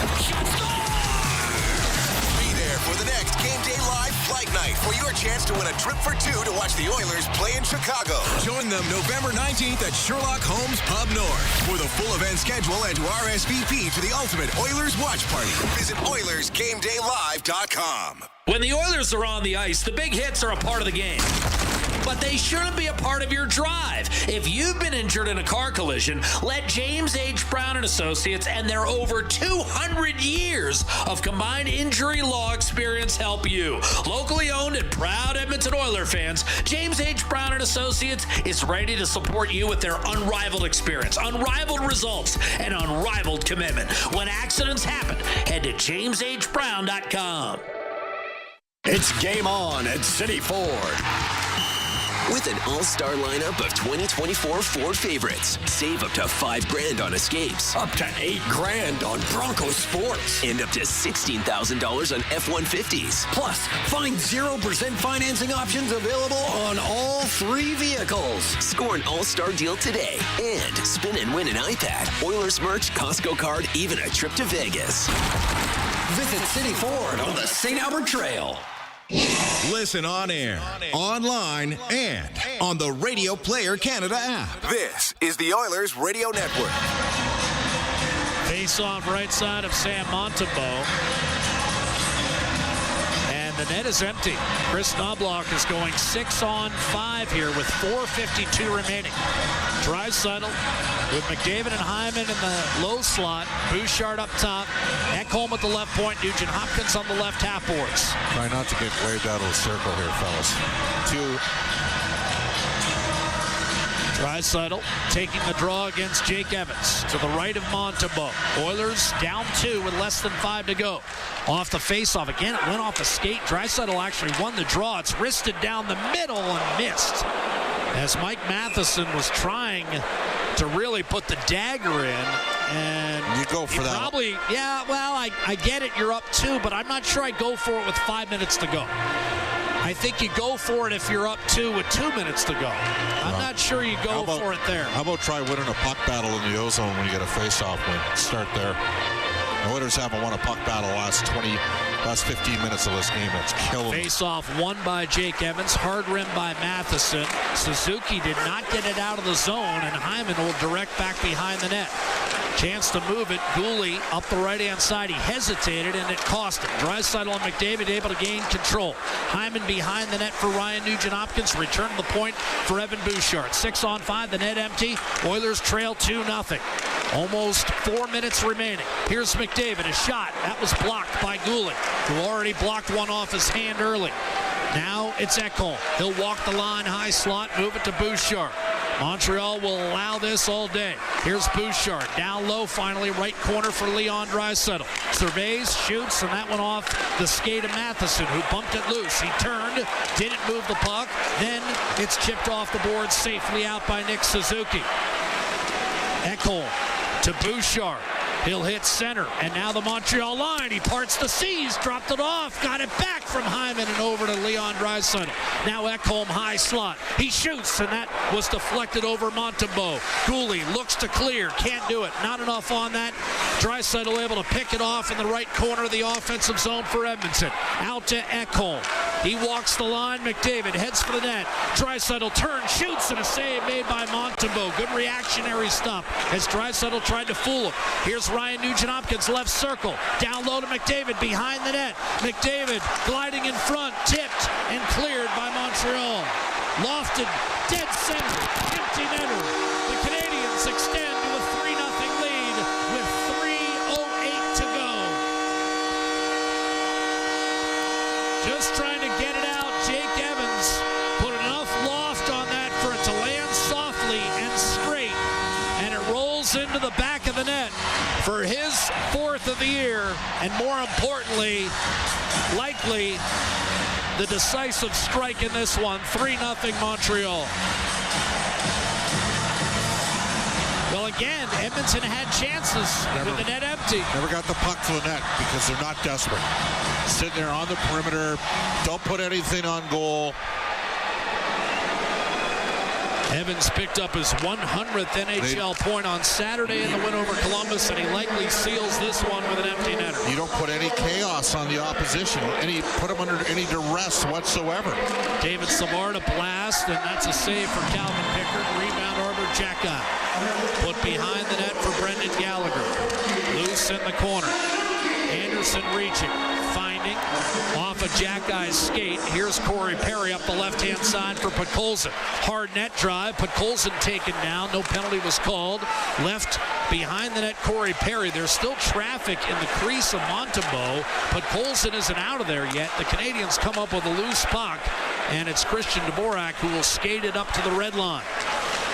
So it appears as though Edmonton's 4-game unbeaten streak in regulation will come to an end. They've been 3-0-1 in their last 4, but they're likely going to drop to 9-8-2 with the 8-8-1 Senators waiting tomorrow. Drop pass, Adam Henrique. Brown a shot, gloved cleanly by Sam Montembeault, and now it seems like the only lasting suspense in this game will be whether or not Montembeault can complete the shutout. He stopped all 30 shots that have come his way. And Jake Evans with an empty netter to put Montreal ahead comfortably. It's 3-0. Montembeault looking for just his third career shutout in 159 games. The second one came in the opener at the expense of the Montreal Maple Leafs. Can he hang on and get the bagel tonight? He stopped 48 on opening night. He stopped 31 tonight. And we'll be right back with the final 2 minutes. The Oilers Radio Network. Sportsnet Plus is your ultimate destination for Oilers games. Stream more matchups than anywhere else.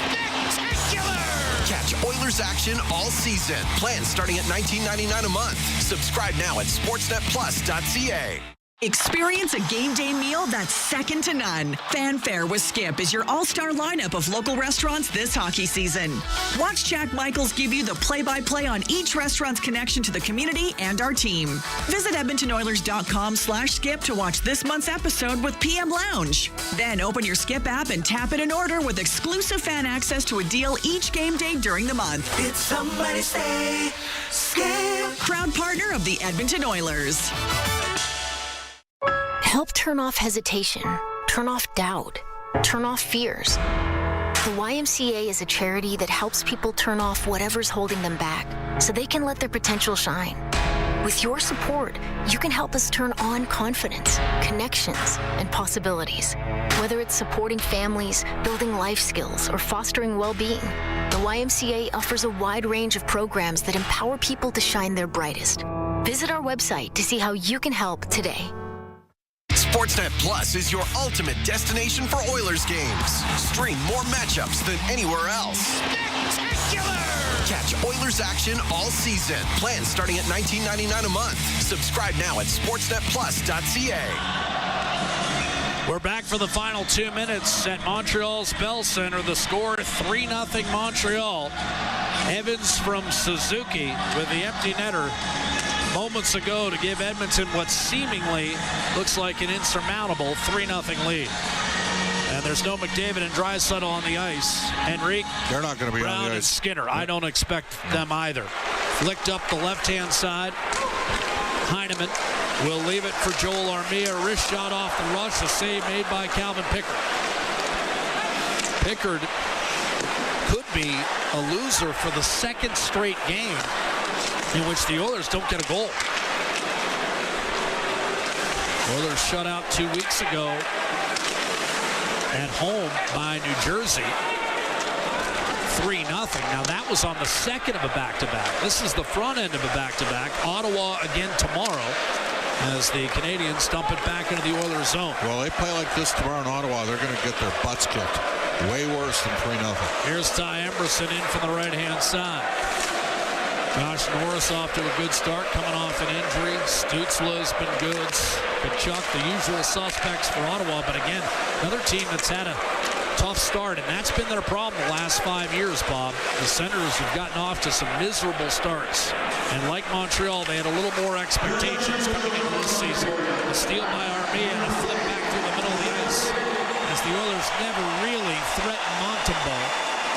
Working the perimeter, and now Brett Kulak, with less than a minute to go, will control on his own end for the Oilers. Podkolzin building steam up the left-hand side, in over the line. Boy, you'd love to get him off the schneid. Hasn't scored since March of 2023. Threw it around the boards for Kulak. Sometimes a goal in the waning moments of a night like this can salvage something long-term. Suzuki will chip it softly to Struble. Up the middle of the ice, Josh Brown with the interception and the dump in. Arbor Jackeye will pick it up for Montreal. Slavkovsky carries it to center. 10 seconds. Evans did not get it in as deep as he would have liked. Josh Brown to Kulak. Up the left-hand side, broken up, and now Evans will take it himself and make sure the shutout for Sam Montembeault, who's perfect on officially 30 shots tonight. Your final score, Montreal 3 and Edmonton 0. Well, the Oilers lost momentum in this game on a moribund, predictable power play that refuses to play with any sense of urgency. That's where they lost the game. They had 3 power plays. The midpoint in the game, the Canadiens put a puck to the net. Edmonton refusing to put pucks to the net. When they do shoot, they're not getting through, which has resulted in the Oilers having one of the lowest shot rates in the league in terms of shots per 60 on the power play. And unfortunately, it's happened 3 or 4 times this year where Edmonton's lost momentum in the game. And the Canadiens got one late in the second, and they were best on pucks the entire third period. Shot Edmonton 13-9, and the Oilers were the team that was trailing. They should have been the more desperate club. The Oilers got their asses kicked in the third period. I'm sorry. That was not a pretty performance. They lost a lot of one-on-one puck. Like Podkolzin might have been their best player tonight. He at least was able to get some puck retrievals going, but way too easy of a night for Montembeault, and the end result is the Oilers with a underwhelming, disappointing 3-0 loss tonight. Look, I get it. During the course of the season, 82 games, you're going to have 5 or 6 games like this, but the Oilers got to start getting going here. Like, you know, not good, not tonight. If they want to avoid what's plagued them the last couple years, is having to, mount that massive second half push, which can have lingering effects as you get to the playoffs because some of your guys are overly taxed. Yeah. And right now, Edmonton, look, is it anywhere close to the start last year? Yeah, but they don't. No, it is not. It isn't, but they don't have as good a team as last year. I'm just going to say that right now. They had a secondary wave of players that, frankly, should have played a couple more guys more, like Dylan Holloway. They had guys that could push the pace further down the lineup. They don't have that right now. Fogle and McLeod, at any time, they could put them with Leon for 4 or 5 games and give teams a different look. And so the end result, and now they go to Ottawa, which is a completely different team than the Montreal Canadiens. But like Montreal, the Senators did not make any changes in the offseason. This is basically the same Ottawa club we've seen the last couple of years, and they're off to the same kind of sputtering start. And part of the reason they're having trouble, Bob, is the one guy they did add, Linus Ullmark, has not been that good to this point this season. Give me your scouting report. Well, the numbers speak for themselves. The last 3 years in Boston, he was .917, .938, .915. He's at .890. Forsberg's been the better of the 2 goaltenders. Ullmark with a -2.4 goal share. Jake Sanderson had a big... Which means -2.4. He's given up 2.4 more than expected. Yes, and then you look at Jake Sanderson. He's -10 this year in the back end. Shabbat's kind of wrestled some things down, but those guys are both playing 23 minutes a game. Kachuk, the only player in the league the last 3 seasons with 30 goals and 100 penalty minutes. He's going to be ready to go. And they got smoked in their last game, too. So they're going to be wanting to to add to Edmonton's misery here. So we'll see what happens. But they've got a really good power play that's clicking at 27.6%. They got a positive goal differential. Edmonton is now minus 10 on goal differential. And what are we now? We're sitting at 19 games into the season. And I'll tell you, this one for me is really disappointing. I expected a infinitely better performance than what we saw tonight. I'm going to be very intrigued to see if they say anything, what the post-game comments are. I mean, more disappointed than the 0-3 start. Why does this game irk you? The game against Chicago, Calvin Pickard had a tough game in goal. Okay, he didn't have a very good start. Who did they lose to in the third? Calgary, second of a back-to-back. All right, well, he came back and beat Calgary was on the second of a back-to-back, too. Yes, they were. 30th place team in the NHL. And a team that's given up the most goals against in the league, you can't score one, right? It's almost like they thought it was going to be easy. Well, we'll just show up and pass the puck around. And I'm sorry, I don't know if there needs to be soul-searching with a veteran team like this, but right now they look like they lack jump. And Jack, frankly, I'm going to go back to what I said. The definition of insanity is doing the same thing over and over again and expecting it to change. I would change an aspect or two of the power play, at least one. I put Ekholm. The problem is Ekholm's playing first unit PK as well. But Evan Bouchard doesn't have it right now. He's not feeling it. Just give him a little bit of a break for a couple games. Throw Ekholm in there. Is this 11-7 alignment playing any havoc, do you think? It's 3 games in a row now. Yeah. Well, you made a decision to carry Evander Kane on your active roster the reality is you could have punted it down the road for when he returned and made some moves in and moved a body out or two, and they've been just short of forward. They don't have any. The other thing is, who would they recall? Kajula? Maybe Philp at this stage. Those would probably be their 2 best bets. I don't know. All I know is this team looked like, this team looked like it's lacked jumps, and there's a lack of options too. Like, is it best case scenario that you got a pair, a 37 and 39-year-old that probably should be alternating between Derek Ryan and Corey Perry on a nightly basis, but they were the least of the Oilers' problems tonight. It was their top guys that really struggled. He's Bob Stauffer. I'm Jack Michaels. The final score tonight, 3-0 for the Montreal Canadiens. Gallagher, a high slot tip in the final 30 seconds of the second period, turned out to be the only goal that Sam Montembeault would need. He pitches a 30-save shutout, and again, it's the 4th career shutout in Sam Montembeault's career. He's in his 6th NHL campaign. He improves to 6-8-1, stopping all 30 shots he faced. Gooley tacked on some insurance 6 minutes into the third period, and Jake Evans added an empty netter for Montreal. Calvin Pickard saddled with the loss. It's the 2nd straight loss he's suffered when the Oilers haven't scored.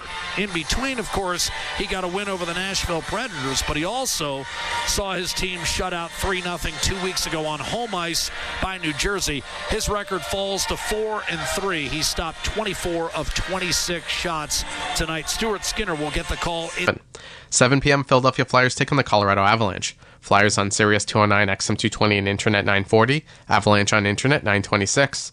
7:30 p.m. Montreal Canadiens face the Edmonton Oilers. Canadiens on Sirius and XM channels 91, Internet 934. Oilers on Internet 930.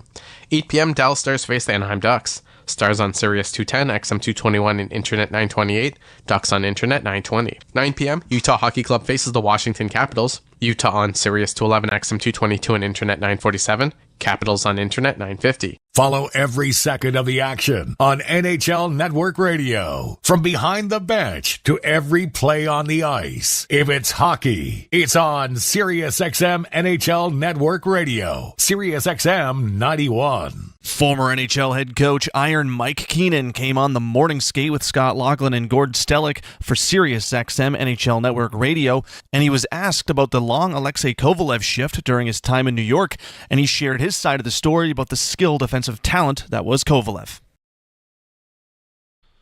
The Alexei Kovalev shift. I've heard 7 minutes, I've heard 9 minutes. Hey, you stay out there, you kind of figure it out. Describe to us what went into that. How long was a shift? Certainly Kovalev was a talent, that's for sure, but he was a bit of an enigma. Super talent. Yes. And talented people sometimes are elusive. And Alex, I try to explain to him, you're getting 20 minutes And I don't want the shifts to be 1 minute, so you have 20 shifts. I'm going to give you 40 shifts at 30 seconds so you can build the intensity up. Understand? Yeah, I understand, Mike. Goes out there. Of course, it's a minute and a half. I said, now, Alex, the guy that's supposed to be playing behind you just missed a shift because now we're going to the next rotation. You're out there for 2 rotations. Okay, Michael. So, again, next thing, does it again. So I said, oh, my God. So I said, okay, guys, this time when he comes back to the bench, it's now going to overextend his shift. He's going to be a little tired. Don't open the doors. He comes over and I said, get out. He thinks I love him now. Get back out there, I said. So then he comes over again. And now I said, guys, he's going to want to climb into the bench because he's done. I said, when he comes over, puts his leg up, push him back out. And they pushed him. But now they are laughing on the bench. This is in New York City. Right during the game. Back there. So Alex figures it out. He scores a goal in the middle of this shift. Wow. He gives himself a rest. Stays out there. Finishes the period. So I think it's about 9 minutes. I walk off the bench. I said, Mess, explain it to him, will you, please? He said, I will. Don't worry. I'll look after it. So as a result, we fast forward now to the playoffs in Game 6, playing New Jersey. In the Jersey series, I double shifted him. When we had to come back, and he was electrifying. Mess got the 3 goals, but Alex was a horse. And it's very talented, powerful. And the problem was he was so efficient that he could stay out. But he didn't grasp the concept of just picking up the intensity. You could see him. He could dangle and hang onto the puck, and nobody could take it from him. He was resting while he was out there. So in essence, it was a bit of a training ground for what was to come against the Devils at the most important time. Exactly. Wow. So it turned out to be a good lesson for him because that's what he did in that game. 30 seconds, 40 seconds. I just said, Alex, I'm going to double shift you. Get ready. Don't be out too long. That was former NHL head coach Iron Mike Keenan in conversation with Gord Stellick and Scott Laughlin for the Morning Skate on Sirius XM NHL Network Radio. That's Sirius XM Channel 91. Hear it all on demand. Your favorite shows, your favorite games. Don't miss a second of your favorite SiriusXM programming on demand with the SiriusXM app. Download it now for free. I'm Frank Trachtenberg with your SiriusXM NHL schedule for Monday, November the 18th. All times are Eastern, and please remember, all games, times, and channels are subject to change. Check SiriusXM.com for the latest updates. In the NHL, 7 p.m., Boston Bruins taking the Columbus Blue Jackets. Bruins on Sirius 208, XM 219, and Internet 921. Blue Jackets on Internet 927. 7 p.m., Philadelphia Flyers taking the Colorado Avalanche. Flyers on Sirius 209, XM 220, and Internet 940. Avalanche on Internet 926. 7:30 p.m., Montreal Canadiens face the Edmonton Oilers. Canadiens on Sirius and XM channels 91, Internet 934. Oilers on Internet 930.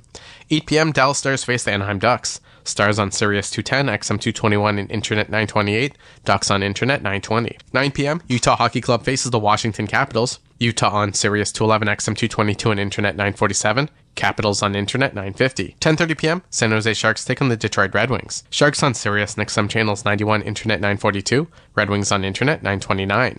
For 24/7 coverage of the NHL season and hockey across the world, keep it locked on SiriusXM NHL Network Radio, Channel 91. I'm Frank Trachtenberg with your SiriusXM NHL schedule for Monday, November the 18th. All times are Eastern, and please remember, all games, times, and channels are subject to change. Check SiriusXM.com for the latest updates. In the NHL, 7 p.m., Boston Bruins taking the Columbus Blue Jackets. Bruins on Sirius 208, XM 219, and Internet 921. Blue Jackets on Internet 927. 7 p.m., Philadelphia Flyers taking the Colorado Avalanche. Flyers on Sirius 209, XM 220, and Internet 940. Avalanche on Internet 926. 7:30 p.m., Montreal Canadiens face the Edmonton Oilers. Canadiens on Sirius and XM channels 91, Internet 934. Oilers on Internet 930. 8 p.m., Dallas Stars face the Anaheim Ducks. Stars on Sirius 210, XM 221, and Internet 928. Ducks on Internet 920. 9 p.m., Utah Hockey Club faces the Washington Capitals. Utah on Sirius 211, XM 222, and Internet 947. Capitals on Internet 950. The PGA Tour comes to life on SiriusXM. It's your destination for everything on the tour. Hear live hole-by-hole coverage and expert analysis. PGA Tour Radio, SiriusXM 92. Former Buffalo Sabres head coach Don Granato was on the morning skate with Scott Laughlin and Gord Stellick for SiriusXM NHL Network Radio, Channel 91, to talk about how different today's athletes are, as well as what it's been like to watch Austin Matthews grow. It's really a switch in the last 10 years. First birth year I had at the national team program was 95 birth year. So it was JT Compher, Tyler Mott, that group. You have them for 2 years, so the next birth year coming in was the 97s, which was prolific. It was Austin Matthews and Matthew Tkachuk and McAvoy and Hanifin and Werenski. And I remember talking to the coaches back then that this birth year is way different than the 95 birth year. And this summer, ironically, I picked up a book that titled The Anxious Generation. And I thought it was very well documented. And the author used the iPhone. And the iPhone came out in 2008 or 6, somewhere in that range. But social media didn't hit hard on the iPhone where you could rate a kid's looks if you're a high school student. And so judging other people on a social media app on the iPhone was about 2013. And so now you think about all these kids going to high school, and we never had this. They could be made fun of on social media. They don't even know it, and they're walking out of a classroom and people are laughing. Yeah. So it's a different world we all live in because we're all criticized and compared to more and faster. And with that, you need to balance that with support. And I think, lots of coaches that have gone that I watch around the league in the NHL, there's a lot of great coaches and a lot of good young coaches that are really good at that. The X's and O's, I say to people, are easy now. When the X's and O's are a very simple part of hockey. It's connecting with people and getting people motivated and excited. And that's changed dramatically. X's and O's became big when video hit the computer. You could watch 100 or 1,000 forechecks over and over and over and say, okay, these are the key components on a forecheck. And so, you didn't have to be in the NHL to become better at that. So that's the easy part. I just can't imagine doing this or that I did it. I called Brian Matthews one time in Austin's U17 year. And I said, Brian, do you have any idea how good your son is? And his reply was, no. Like, what are you talking about? Why are you, what is this conversation? And I had to explain to him, and I said, I think this is what's going to happen to Austin. I said, you honestly have to prepare for your life to become very chaotic and crazy. And lo and behold, he gets drafted in Toronto instead of some different market. And we know how crazy it can be here. Oh yeah. But and then the last thing I'll say on it is I remember leading up to the draft, lots of people said, can he handle Toronto? And I thought, absolutely, no problem. And the biggest thing for me is when a young player comes in the league, and we talked about earlier, if they're a -2 or -3 and they have a really tough night, you get to know how they're going to respond. And some that breaks their confidence, and maybe they need a stint in the AHL. You got to get them out of the pressure. But Austin was so good that if that happened, and when it's happened in his career, it doesn't hurt his confidence. He knows that he's in that category of player that I know I can redeem myself just get me to the next game now. And they can do, the best players can do that. And that's a different echelon of player at the NHL level that can do that. So if you look at the top players in the NHL, their confidence is not going to break. The guys right under that, they have a bad night. They may not want that next game. SiriusXM has soccer covered end to end. SiriusXM FC. Hear live play-by-play and talk shows hosted by legends of the game. It's SiriusXM FC on Channel 157. I'm Frank Trachtenberg with your SiriusXM NHL schedule for Monday, November the 18th. All times are Eastern, and please remember, all games, times, and channels are subject to change. Check SiriusXM.com for the latest updates. In the NHL, 7 p.m., Boston Bruins taking the Columbus Blue Jackets. Bruins on Sirius 208, XM 219, and Internet 921. Blue Jackets on Internet 927. 7 p.m., Philadelphia Flyers taking the Colorado Avalanche. Flyers on Sirius 209, XM 220, and Internet 940. Avalanche on Internet 926. 7:30 p.m., Montreal Canadiens face the Edmonton Oilers. Canadiens on Sirius and XM channels 91, Internet 934. Oilers on Internet 930. 8 p.m., Dallas Stars face the Anaheim Ducks. Stars on Sirius 210, XM 221, and Internet 928. Ducks on Internet 920. 9 p.m., Utah Hockey Club faces the Washington Capitals. Utah on Sirius 211, XM 222, and Internet 947. Capitals on Internet 950. 10:30 p.m., San Jose Sharks take on the Detroit Red Wings. Sharks on Sirius and XM channels 91, Internet 942. Red Wings on Internet 929. For 24/7 coverage of the NHL season and hockey across the world, keep it locked on SiriusXM NHL Network Radio, Channel 91. I'm Frank Trachtenberg with your SiriusXM NHL schedule for Monday, November the 18th. All times are Eastern, and please remember, all games, times, and channels are subject to change. Check SiriusXM.com for the latest updates. In the NHL, 7 p.m., Boston Bruins take on the Columbus Blue Jackets. Bruins on Sirius 208, XM 219, and Internet 921. Blue Jackets on Internet 927.